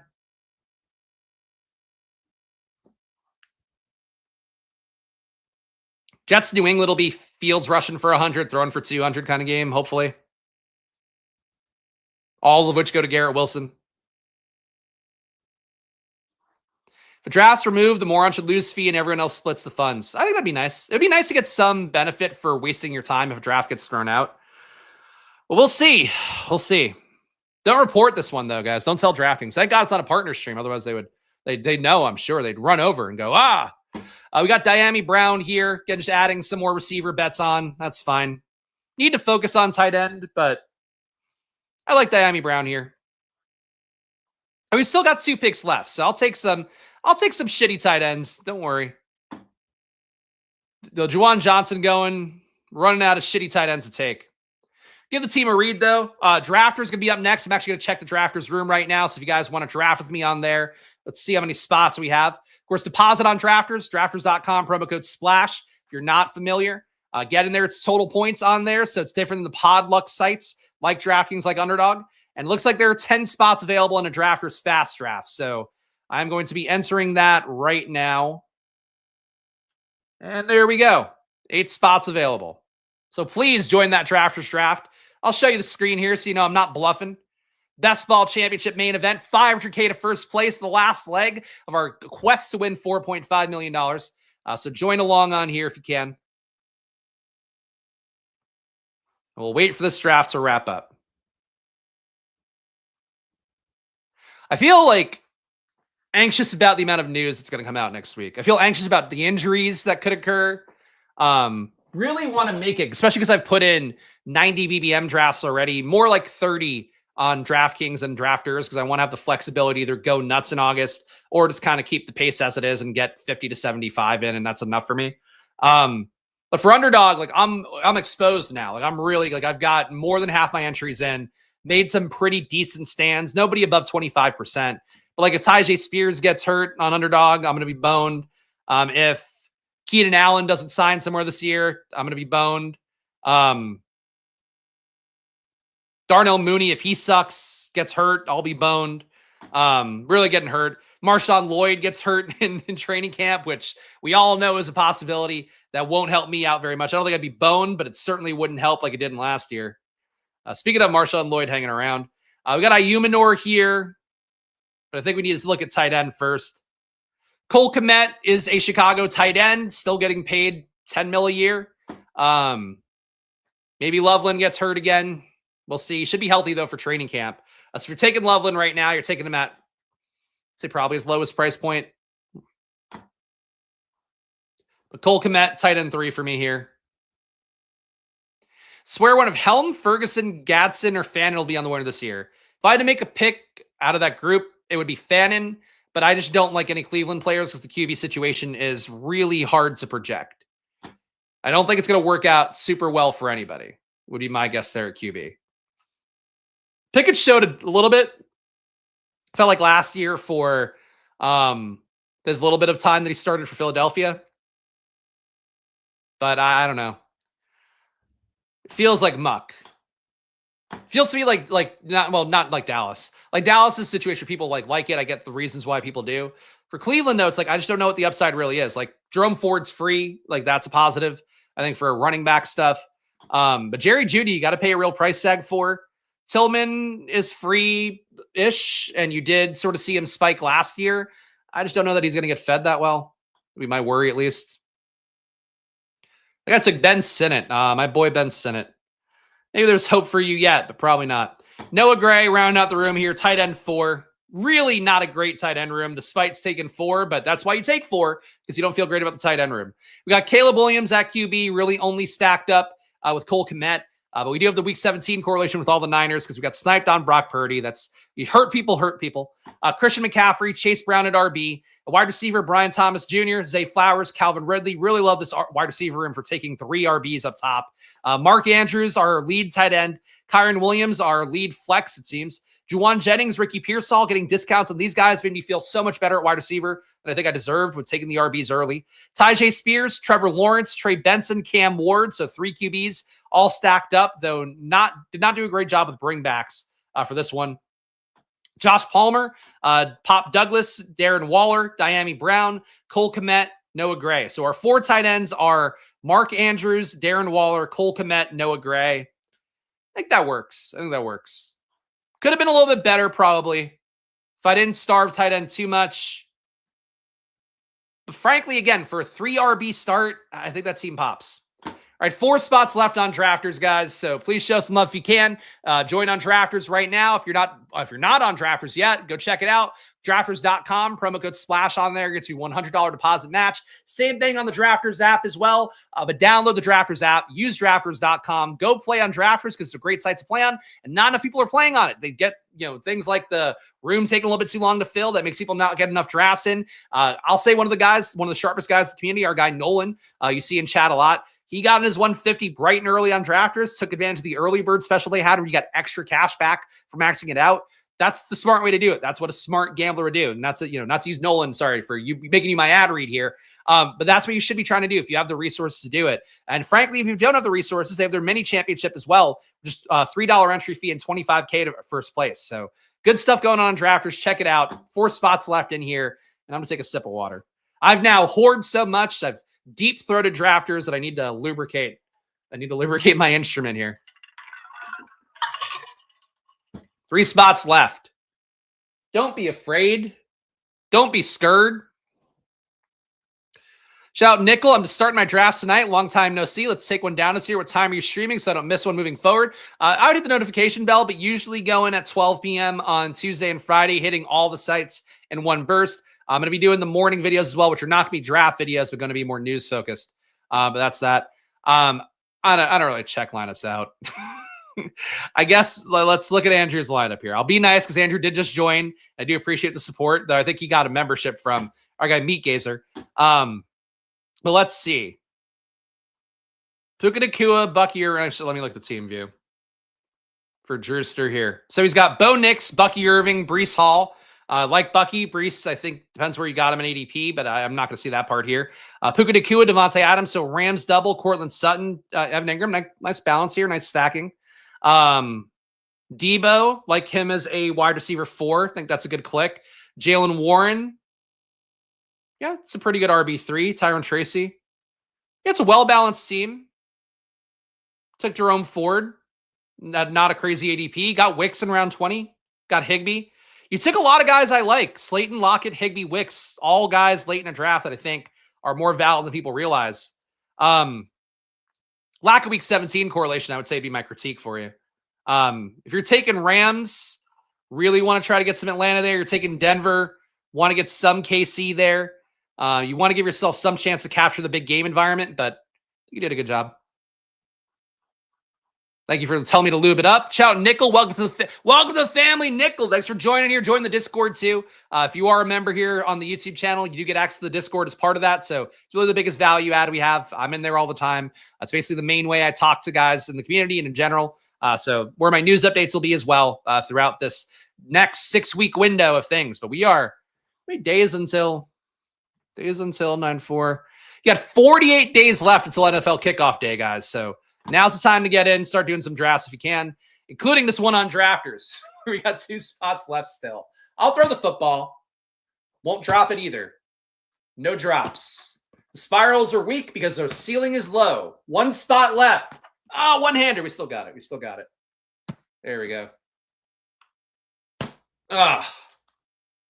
This is how you win the 2001 to 2002 Empire League and of prep schools in the New York area with hands like this.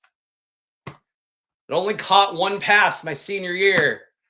I was buried on the depth chart for a bad attitude. Who would have guessed?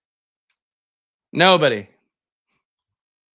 Talk about in the beginning, Jaden Blue described as borderline lazy. Old Cowboys coach, don't love him. I'm with you on it.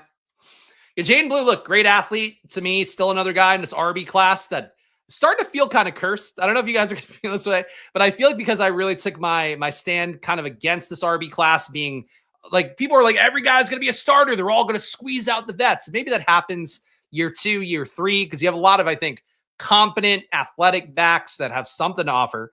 But there are a lot of people that thought these guys were all going to come in and take huge roles.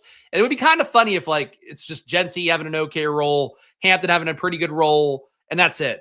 Because that was like my real big stand in the beginning. I felt pretty strongly about. So I'd be curious to see it happen. We filled the spot here, 12 spots. Shout out to all you guys who joined. Our old pal EMAC in this one. We got Melissa in this one again. M the Great, who I know is in the chat. Usually, if not today. Our guy Braden in here. Oh, let's see. No chunk in here, unfortunately. But we got a lot of good guys, so we'll see what these guys do in the room. If you're in the room, feel free to point yourself out, and I'll keep an eye out for you. You're number one. You're very influential, Melissa.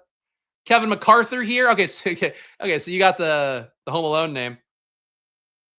You're at spot 7. Oh, is that your actual name? No, it's Kevin McAllister. My bad, Kevin.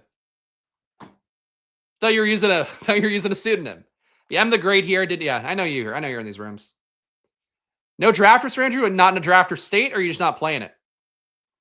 Because if you are in a drafter state, again, and I'm selling ads here, and it does support the show if you do sign up, but really do recommend checking out drafters. Number one, it's just I can't be more clear about my own results and how like I've really just done drafts on stream the last few years.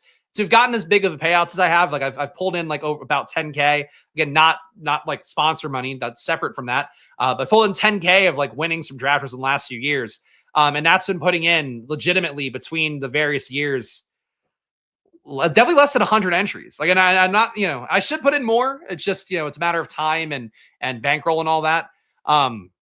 For you guys out there, if you're familiar with PPR sites, really is worth putting money into drafters and putting in some entries. If you just do 10, you get free entries with that as well back. So I think that's a positive. If you do more, you get rake back on stuff like special deals they have. But check out drafters. That's just my recommendation. But obviously, I know people have somewhat limited bankrolls, or you just like gamble on a site you like to gamble on. And if it's more of the latter, I would try to play on drafters for just getting some different teams in. Not the first time you've been confused with Kevin McAllister. Hopefully nobody's leaving you alone. I think that's you want to be kept with your family at all times. You want to be stocked up on Pepsi in your house. Don't let your cousin, don't let the fucking little brother from Succession drink it all and pee in the house. That's the issue. All right, spot 6 here. We got Jahmyr Gibbs coming back. Easy click. Easy stuff here. I like Malik Neighbors, but I think Gibbs, to me, in terms of where the draft breaks down, I take Gibbs. If I don't get Gibbs, I'm willing to take Neighbors, Puka Nacua at that point. Neighbors, though, seems like he's past Puka Nacua on drafters, which surprises me a little. Puka Nacua was great last year. Neighbors was also good. I mean, these guys are part of the 30% or higher target per out run rate club, so they both are like clean to me. Puka Nacua 39% target per out run, which is like an impossible number for a guy last year. That's a Puka put up. And then Neighbors was at 33, I think. Neighbors 32% target per out run for a guy who didn't have any sort of limitations on himself like Puka did. They're both it. These two, Drake London, another one. Just guys that got fed incredible amounts. Was Nico over 30? I don't think he was. Nico's close. Nico's 29.2. Mike Evans, 29.2. AJ Brown, 29.1. That's why being around 30 or over 30 is like, it stands out because you're talking about some of the best names in football. Devontae Adams, 28.9. Target per out run percentage we're talking about. Juwan Jennings was at 28.7. A.D. Mitchell, obviously small sample size, was at 28.6. That surprises me a little. Amon-Ra, 28.5. Trey McBride, 28.5. Cooper Kupp, 29.9. It's a really big thing. And like your Jaden Reeds of the world, who I think people had a lot of critiques of last year. Obviously, he still spiked a few games, so you can take him. But that, like a guy like him, 20.7%. Guys around him would be your Pop Douglas kind of guys, your Mike Gesicki's. Jameson Williams is at 21.1. Those are more your guys that are just going to be spiking occasionally. So just one way to view football that I do if you want. Or don't. I don't know.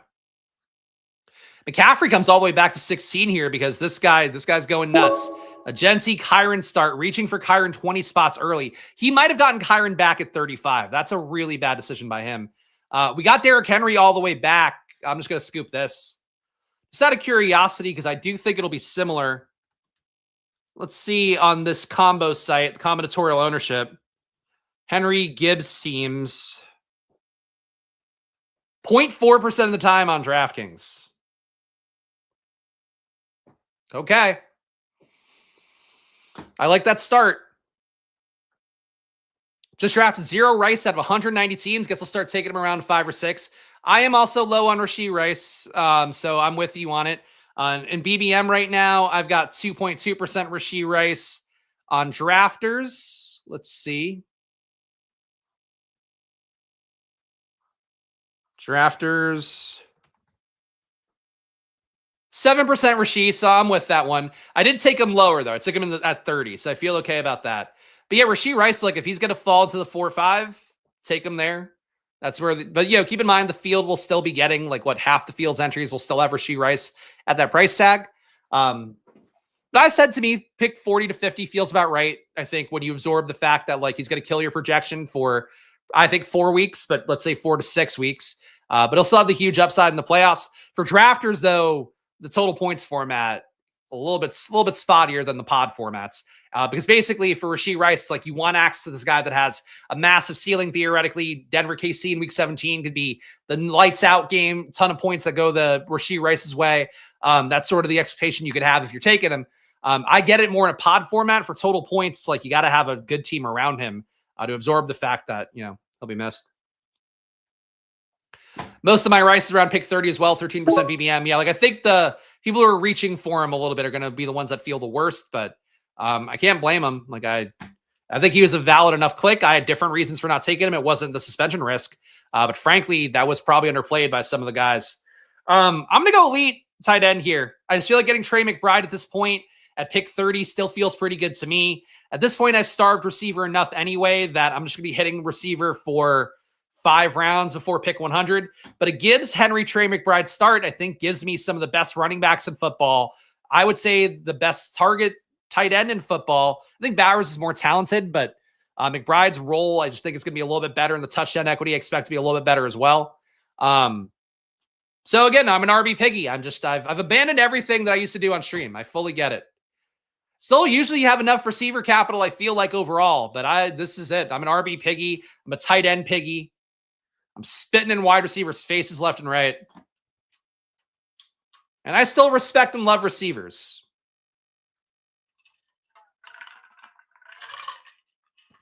Our guy Kevin in the chat added end of the Rasheed Rice slide at pick 31.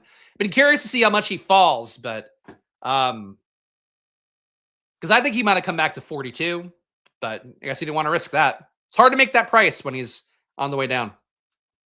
Earl Pal Emac, what are your thoughts on Bowers McBride in the same team? Too much capital invested on drafters? Yeah. Two elite tight ends is never the move. Bully tight end is always tough. You can take 2 tight ends in the top 100 if you want, but really for me, like I've really gotten cozy taking 3 tight ends in a 20-round draft on drafters and DraftKings, taking 4 tight ends late because you have so many starters late. You have guys that people don't realize have sort of a level of upside that they haven't hit yet, like Theo Johnson, a great athlete. That Giant situation I expect to be a lot better overall. Other late guys who I really like. Higbee, I think, is too free. There's already been Rams beat reporter talk about the fact that Higbee's going to be safely ahead of Terrence Ferguson, and Ferguson's shot to get on the field is going to be they run more 12 personnel and run 2 tight ends. Like Higbee's free, and he got targeted an incredible amount last year. So I think to me, I still tend to err on like if I get McBride or Bowers, great, and then I'll probably still take only 2 tight ends. If not, though, I'd rather just push tight end down the pike and just try to take 3 late. So 2 elite would be pretty tough for me. Oh, the site went down for him and got Rice. That sucks.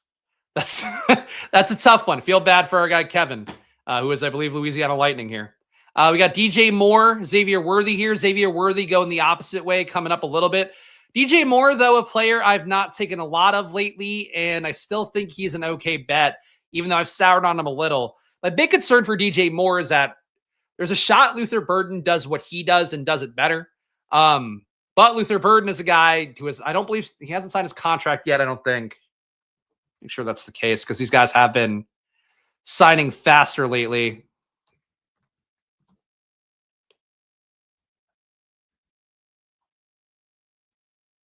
Yeah, he has not signed a contract yet, according to Spot Track.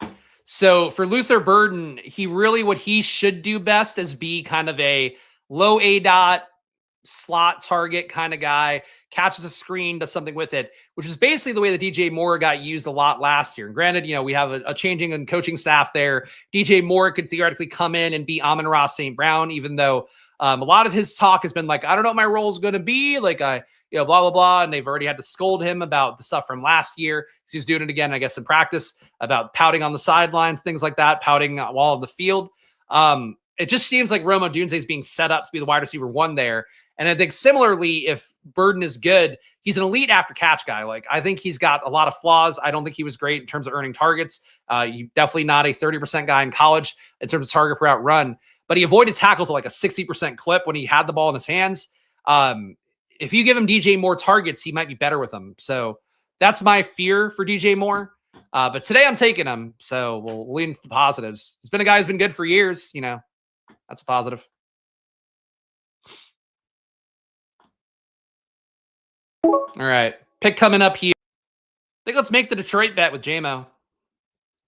Really wish his targets were a little bit higher last year. Now that we just, I just saw the 21% number. I didn't realize he was like that close to Jaden Reed, who I do hold really negatively in my head.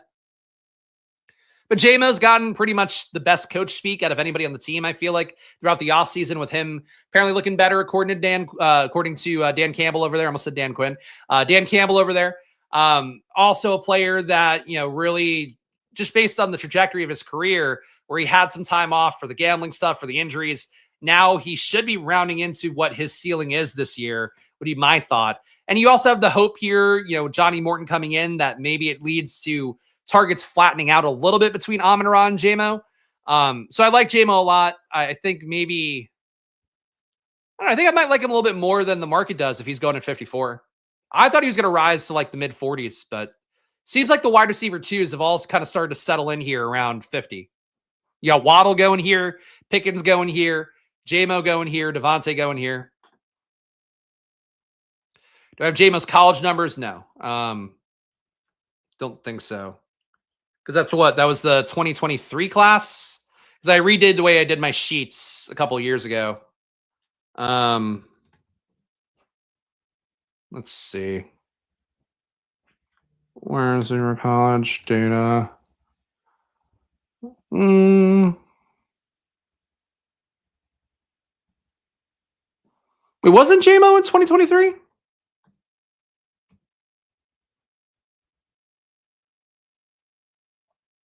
I mean, I would be able to get it on Sports Info Solutions, but I'm not going to look it up. I appreciate you, Adam, but I don't. That's a bridge too far for me right now. Let's see. Let me see how fast I can do it on my laptop. If I can do it before this pick, I'll do it. If not, okay. Let's see. 2022. Here's NFL, college football data, game filters.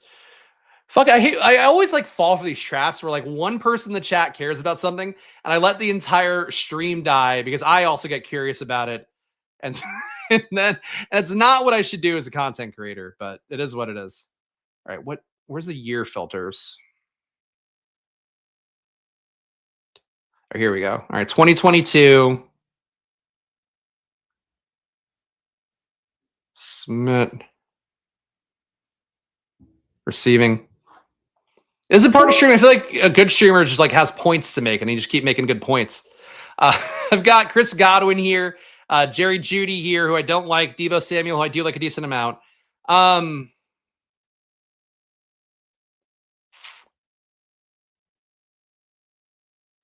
going to go, this is a tough one. I like Godwin. I'm going to go Godwin. Really thought there was a chance that I could take Deebo here, push Godwin all the way back around, but that feels like that might not be plausible. So I'm just going to do that here. All right, so receivers 2022. Go to EPA stuff.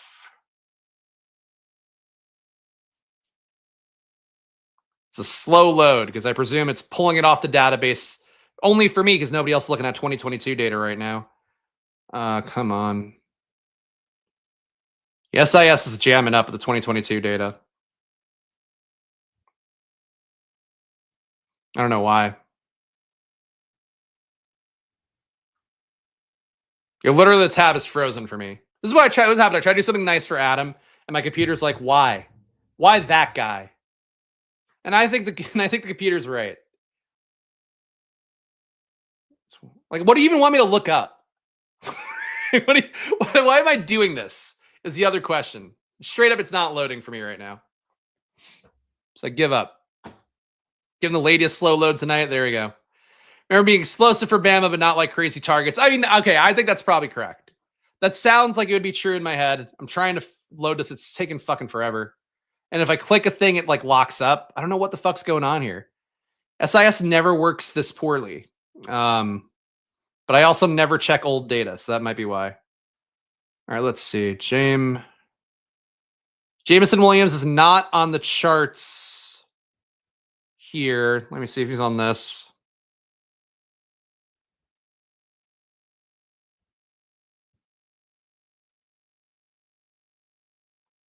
All right, we got a pick coming up here. All right, 2 RBs, 3 wide receivers, 1 tight end. Really would have liked Addison, even with the suspension stuff. It sounds like Addison might get off because he did like a lot of good boy stuff. Did classes, did Mothers Against Drunk Driving. So he might get a lesser suspension than I would have thought. So I'm kind of cool taking him in general. That said, we can't do it now. Shakir on a PPR site, at least at ADP, I can live with that. Really don't love Shakir without Josh Allen, but PPR site, not reaching for him. I think that's the time you could do it. And really, Matthew Golden after this, Jaden Reed after this, not guys I like enough. So I'll go up and get Shakir. Team so far is Gibbs, Henry, Moore, JMO, Chris Godwin, Shakir, and Trey McBride. Trying to get to the bottom of this Jameson Williams stuff at the same time.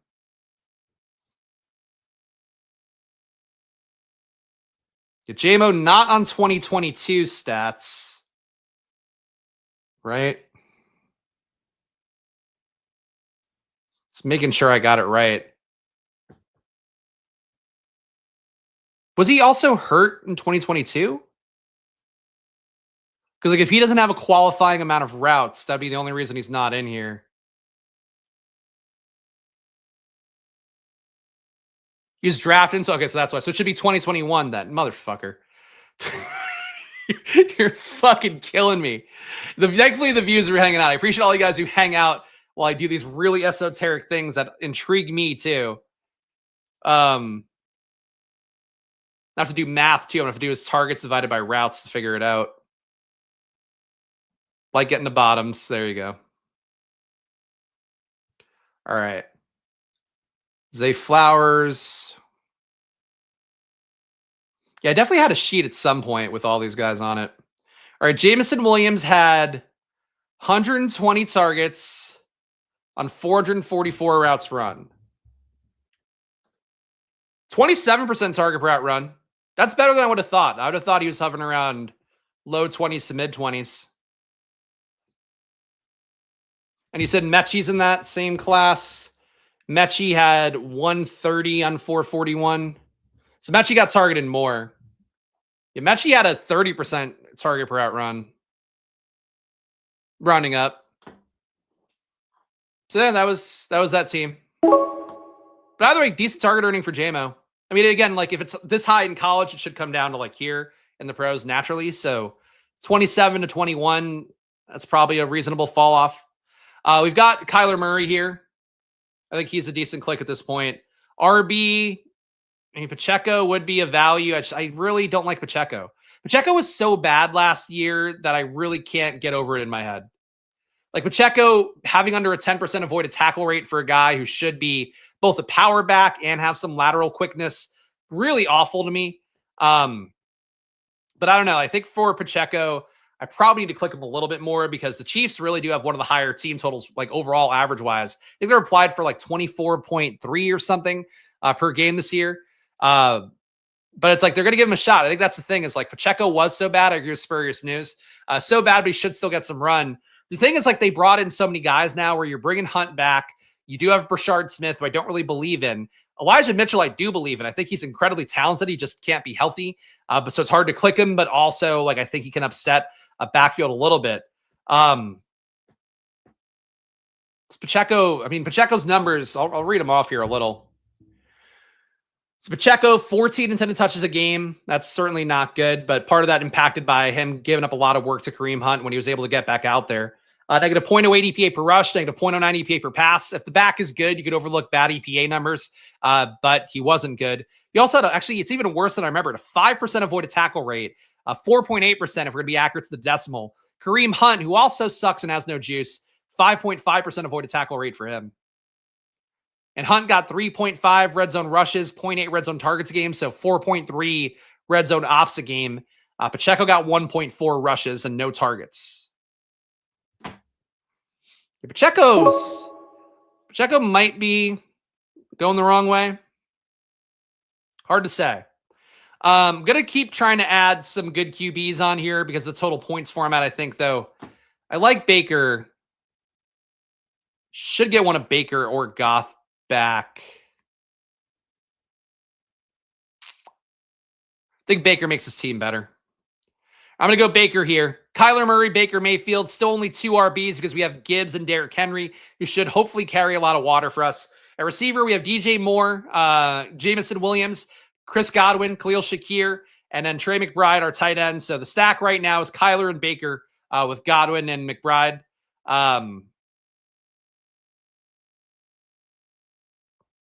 And theoretically, like, I should wait for Goff. I just don't know. Like, Cooper Kupp here would have been an okay click. Baker excited me a little bit more. Sorry, Braden. I guess I'm glad I took him then. But I like Baker a lot at pick 102. I mean, literally, I've been in rooms on Drafters and on DraftKings where Baker has been taken at pick 50 or something. So I'm pretty happy to get Baker Mayfield at this point when I have any sort of bet on Tampa Bay.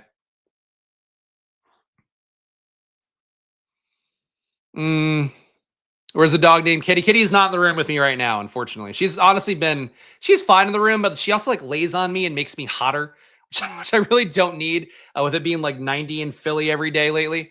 But she's up with the wife, hanging out in the living room. Last I checked, they're up in the living room. Was Pacheco good in the first 2 games? I don't know about that. If you have a shitty avoided tackle rate for the entire season, I find it hard to believe that a 2-game sample size would matter that much.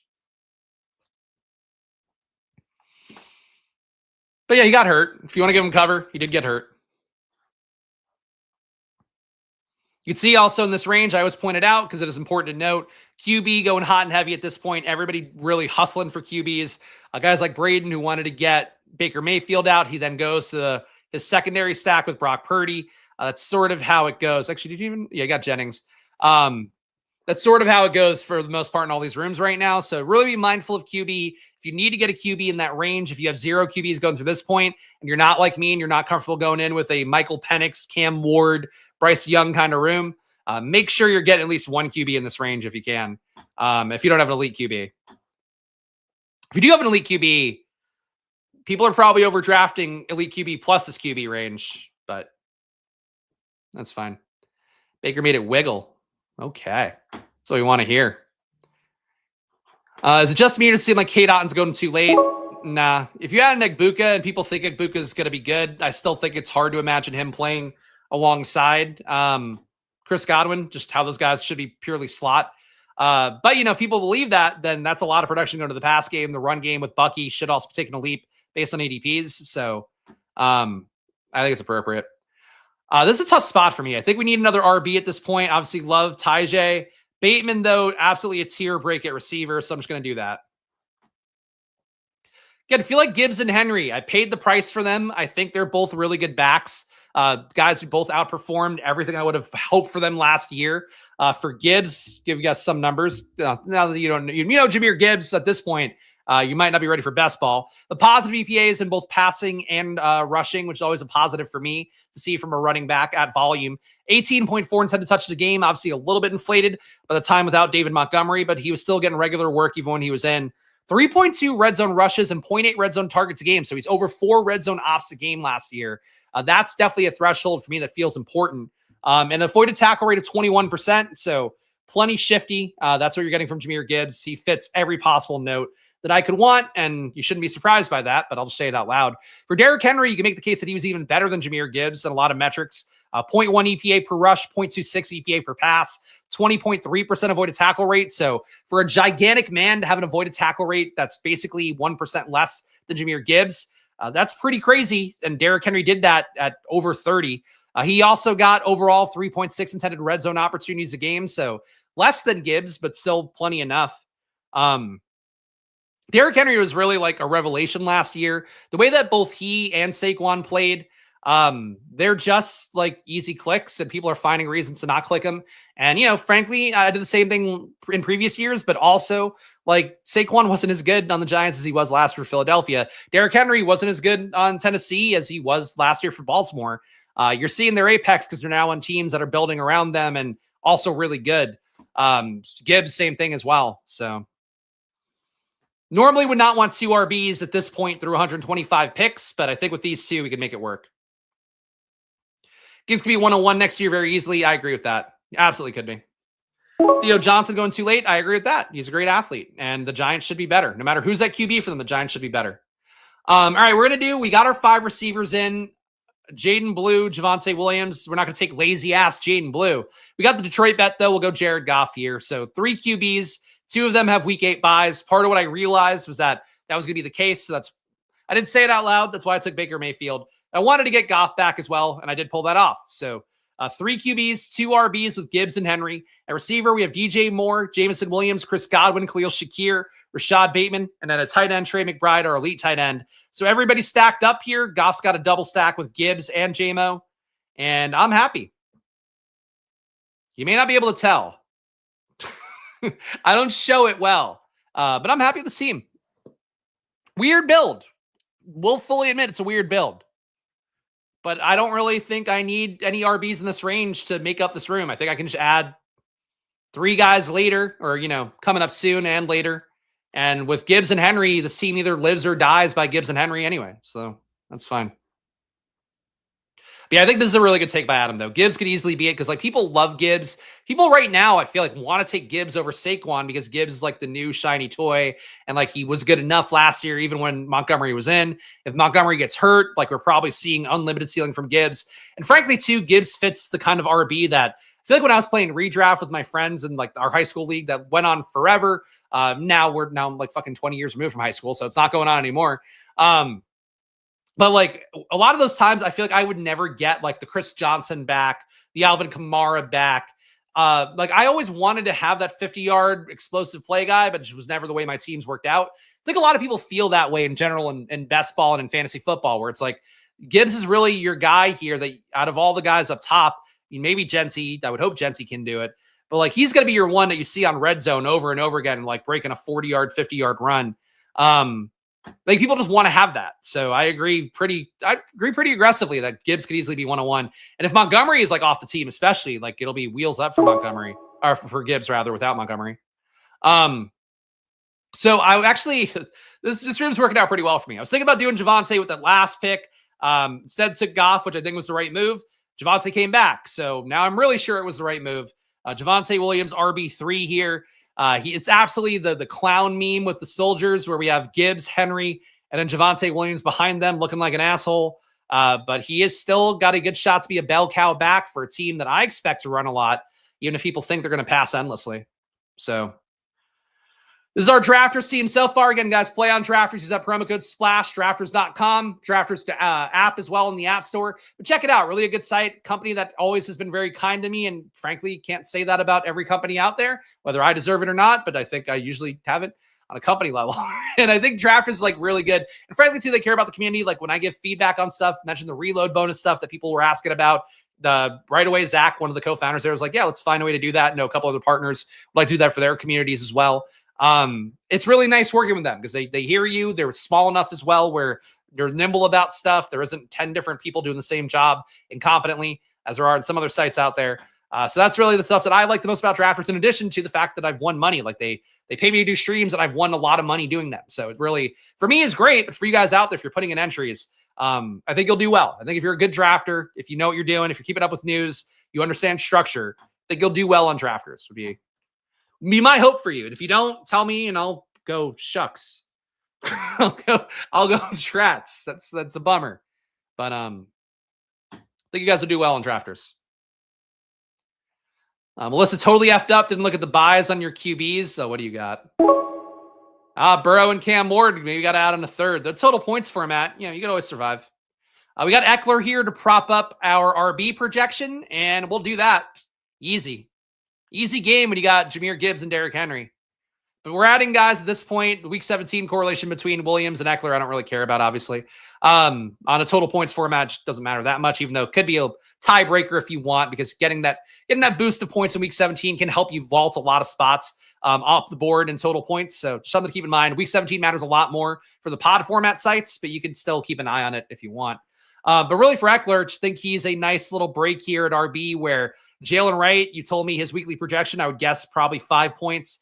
Eckler is going to be 10 to 12, most likely. Algier, probably more like 5, 6, 7, 8 would be my guess. I can count. I think Eckler in this range is probably one of your better RB plays. Roshan, Braylon Allen, another area of RB as well that I like quite a bit.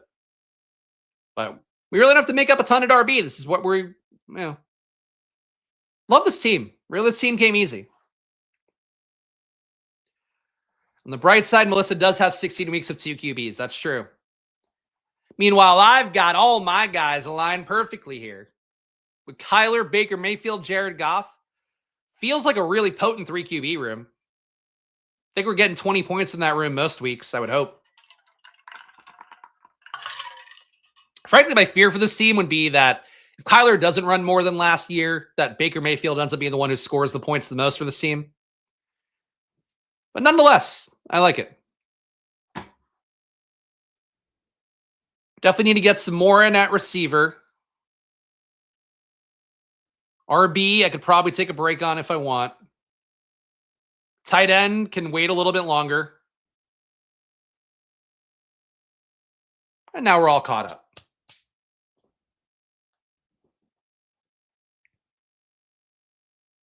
If I don't win $4.5 million this year, I'm going to be pretty upset about it.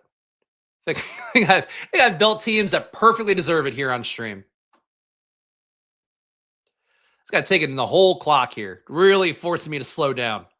Thought we could get through here. I can make some nice little clicks. What's the Louisiana Lightning going to do? Takes Bretton Strange. Love it. Romeo Dobbs. Big discount here. 15 spots after ADP. I need a little more RB in. Or a little more, wide receiver in.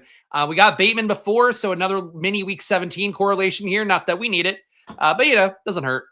So Romeo Dobbs. Love him. Love him at this spot. Love him at his normal ADP. Oh, man. Give the team a read. This team is potent. We got Kyler Murray. Receiver room is definitely the weakest part, but I think I'm salvaging it. Kyler Murray, Baker Mayfield, Jared Goff. Again, QB room, I think it's hard to poke flaws in, besides the fact that maybe a little bit too much draft capital to take 3 QBs from pick 90 to pick 126. At RB, Jahmyr Gibbs, Derrick Henry took the 2 RBs early, and it didn't really affect things, which has been a big adjustment for me this year, is to try to draft that way a little bit more. But getting the value on Derrick Henry might be unique to pair him with Jahmyr Gibbs. We got Javonte Williams, Austin Eckler, rounding out the RB room. Still probably going to add some more RBs on at some point. When I do that, though, we'll see. We got DJ Moore, Jameson Williams, Chris Godwin, 3 receivers I like a lot. Khalil Shakir, I have more questions about. Bateman, I like a lot, usually as my wide receiver 5, but Shakir is the 4 is the one that I feel like throws me off. There was a player, Addison went right before that. If I had Addison here, I think this team would be like, I'd feel really, really good about it.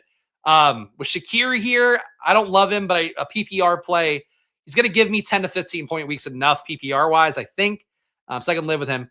And then Romeo Dobbs with Bateman here. And then Trey McBride, our elite tight end. We can get more in at tight end.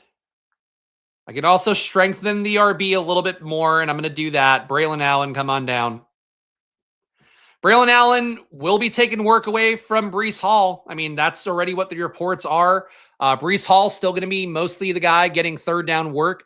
Isaiah Davis is going to be in the mix a little bit. But Braylon Allen, I really strongly feel like he gets you 33% of that RB workload with contingent value if Breece Hall suffers or if he just outplays Breece Hall somehow. Braylon Allen, I don't think was anything special last year. Negative 0.05 EPA per rush. 0.14 EPA per pass is not bad. 11% avoided tackle rate. You don't expect him to have a lot. He didn't really miss a lot in college either. But he's just kind of a big dude. So he's no Derrick Henry, though. But who is in this workaday world? 0.6 red zone opportunities a game last year. Not a lot for Braylon Allen. New regime hopefully gives him more. And really, the beat reporters from the Jets are talking about Braylon Allen and Breece Hall being some sort of like Gibbs Montgomery style backfield. I don't think that's how that works out, but if it does, Braylon Allen would be a huge winner at ADP. She's a pretty good football player, but he's hard to get to an underdog. Yeah, I think for PPR sites, drafters, and DraftKings, I agree. Like, I think Shakir a little bit easier to click without Josh Allen. Still wouldn't reach for him, though. Like, I think you don't take him early. Like, he's just not one of those players to me. And I think you do have guys like Josh Palmer coming in, Elijah Moore coming in that do very similar things, but Shakir's getting paid a ton more than both those guys. Or, appreciably more than Josh Palmer, a ton more than Elijah Moore. But I think that for Shakir, he's okay on the team. He just doesn't excite me. Like, I think Jordan Addison to me has like a 30-point ceiling week to week. Shakir, I think, might be lucky to crack 20 a couple times. We'll see. Regrets when I clicked on, you clicked on who? Oh, Shipley. Oh, yeah. You're taking Shipley over Braylon Allen would not be a move for me, but people are talking about Saquon getting less work this year and Shipley taking some of that away. I think Shipley's going to get some touches. Like, I think he at the very least gets you like a Gainwell kind of amount of touches. I just don't think Shipley's that good. Like, I didn't think so coming out of Clemson. I think people like kind of got won over by volume, decent target volume as well. Oh yeah, Shipley over Algier too. Yeah, Emac might have pulled a double whammy here. Yeah, I definitely would take Algier and Braylon Allen over Shipley. Algier's too low. Like 3. I mean, there's a lot of guys in this range I think should be higher, to be honest. Allen should be higher by a little bit. Roshan should be higher. Algier should be higher. Ford, I think, is coming up. He'll get there. We got 5 RBs. I'm going to take K. Dotton here. I might be able to push him around, but I want to get the second tight end here. He is stacked up. So K. Dotton, second tight end, pairing with Trey McBride. And we'll wait to see what these next picks are. Oh, you had Bijan? Yeah. Yeah, that's a tough one. Because, like, Algier is certainly mostly contingent value for Bijan, but he will score touchdowns in a different way than Bijan. When it's like a situation where the team's up by a lot, you're going to see more Algier in those situations. They don't have to mask whether it's a pass or a run. And Algier does, get some games where, like, he's a snowball rolling downhill, getting touchdowns because Atlanta's playing well. I think that offense is going to be good. So I think there's a world where, like, Bijan can be good, but Algier can clean up touchdowns sometimes in games, kind of like the Commanders were last year with Brian Robinson and Eckler and McNichols to a lesser extent. Yeah, I would have taken, if I were EMAC, I probably would have taken Braylon Allen over Shipley, even with Bijan, or with Bijan rather. But hey, can't get them all. And Shipley, if he's good, he's a blind spot to me. Just not a big believer. Our old pal EMAC makes it up though, taking Marshawn Lloyd. We all love that. I do. Here we go. Hit the button, guys. Bail out at receiver. Keenan Allen, wide receiver 7. If he plays, he'll be good. I could have taken Michael Wilson here, but I just strongly believe if Keenan Allen is active for a team, he'll project better than Michael Wilson no matter what. So that's really what it comes down to for me. If Michael Wilson comes back to 211, I'll probably take him there. If he doesn't, whatever. But again, it's just a projection mindset is really the big thing for me in best ball this year. I really don't see a world where Michael Wilson would ever project better than Keenan Allen, unless Keenan Allen doesn't play. And I think Keenan Allen plays. Keenan to the Chargers, it's tough because you can't move Ladd, and Keenan can't play out wide. And he hasn't done that fairly well in a very long time. So it's not a perfect one-to-one fit, but certainly losing Mike Williams opens up something. But like Mike Williams and Keenan Allen would be completely different stylistic plays. I don't think that makes sense. I think the Rams would make more sense because you could put Puka out wide. I think he'd be okay. He'll be better out of the slot. Devontae getting a little bit old to play out wide, and he probably is more effective in the slot. He was at times last year for the Jets. But I think the Rams would be a good fit for him. Really, the best fit for him would be Atlanta, but there's been no whispers of him in Atlanta. Like if he took over Ray McLeod's role and played 40 snaps a game for Atlanta, he would be a demon. Like Keenan Allen would be Michael Penix's best friend. If he's taking a deep shot, he's going to Drake London, whatever, that's fine. If he's not doing that, he's probably going to see Keenan Allen over the middle and just hit him. Think Keenan's got a lot of great outs. Ladd, Keenan, and Trey Harris. I just don't think you want Ladd out wide or Keenan out wide. I think the stylistic fit's not there. I know there's some micro numbers for Ladd that he played okay. Like I feel like Hayden Winks has cited those before. That he played okay out wide, but like I don't remember seeing it that meaningfully, to be honest. I haven't looked it up since. I guess I could if I really cared enough to. But yeah, I don't know. And he did leave the Chargers with some acrimony as well, which does make it sometimes a bit tougher. Theo Johnson here feels like a pretty good tight end click. Would like to get the third in just because we have a 20-round draft. I didn't take a really viable tight end too. And I feel good at RB. Wide receiver, there's really nobody I have to take on the screen right now. Pretty much all my usual suspects are gone. Wicks is gone. Even Royals and Calvin Austin went. So Michael Wilson also went. So tight end 3 works for me. Can't believe I still have 2 picks left, but I do. At this point, I think it's just wide receivers and, well, probably not a 4th tight end. RB. I think Mostert draftable. Eli Mitchell. If you want to get unique there, take him over Hunt. I think that's a decent move. Taj Brooks, not a guy for me. Devin Neal, not a guy for me at this point with Cam Akers coming in. Kendre Miller, not a guy for me right now. Ty Johnson, not a bad one.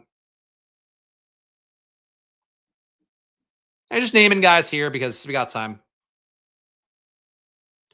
Tight end, Higbee here. Still viable. Freiermuth. Wouldn't take Taysom Hill coming off the knee. But I don't think I need a 3rd tight end. With Trey, I would hope I don't need one with Trey McBride.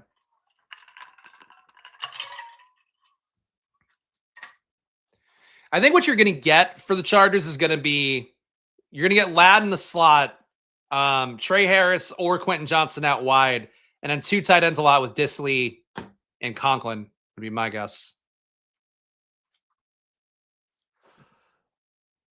Chargers could do different stuff, though. We'll see. Kind of crazy. 3 Browns running backs get drafted each draft, only 1 Bengals RB. That's fair. I mean, Zach Moss should theoretically be able to come back at some point as well. I mean, P. Ryan on the DraftKings draft we did, somebody took him at 130, so clearly he's got fans out there. But yeah, I mean, I'm certainly not a believer in Taj Brooks. He's not entirely untalented though. I'm gonna go Malik Washington here. Feel like that's a unique click. We do have some Tampa Bay stuff. Whatever. Week 17 correlation with Miami, sure. That's enough for a reason. Malik Washington also did have some minor minicamp hype, was apparently outplaying Nick Westbrook-Ikhine, the new addition for the Dolphins. Would still think in terms of touchdown equity, Westbrook-Ikhine has got better opportunity there. But Malik Washington was a high target earner coming out of Virginia. And last year, he did have a 17% target per out run, still a 0.15 EPA with a very low 5.9 ADOT. If you could soak up some stuff that Tyreek can't do maybe anymore, short stuff underneath, motion, just kind of say words to give me a reason why Malik Washington would be a better pick. But he's an okay pick.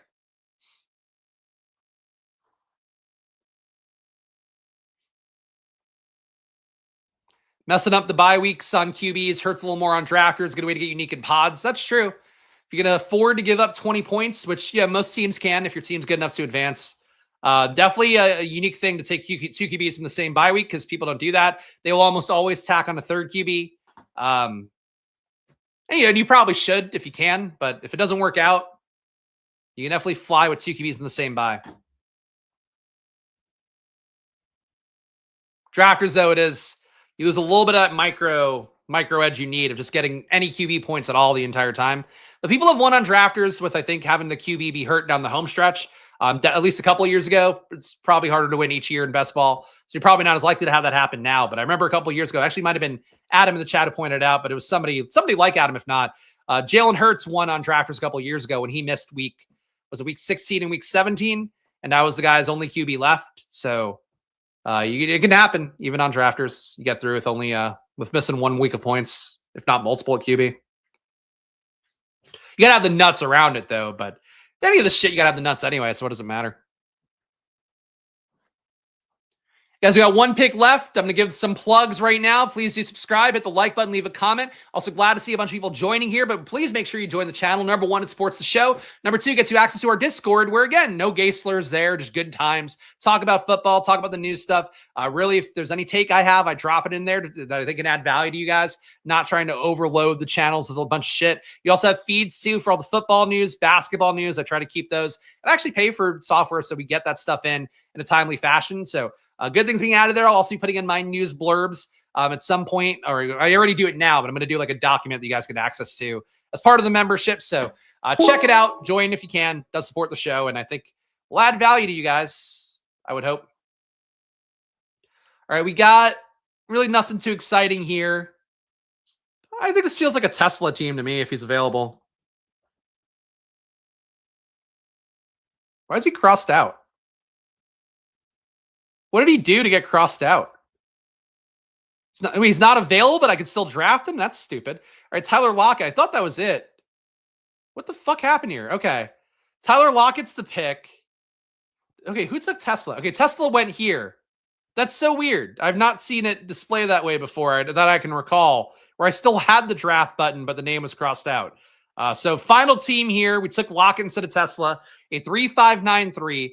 We got Kyler Murray, Baker Mayfield, Jared Goff. At RB, Jahmyr Gibbs and Derrick Henry, who, again, should be doing all the lifting here. But a little bit of a discount on Henry, I think, gave us a more unique team here. Not super, it's not a 1 in a million, but it's pretty unique. Javonte Williams, Austin Eckler, Braylon Allen round out the RB room. Really feel like the Gibbs Henry bet's the main thing here. These guys are just kind of a little extra spice on top of that. Wide receiver, DJ Moore, Jameson Williams, Chris Godwin, love the top three. Shakir in a PPR site works, but doesn't excite me too much.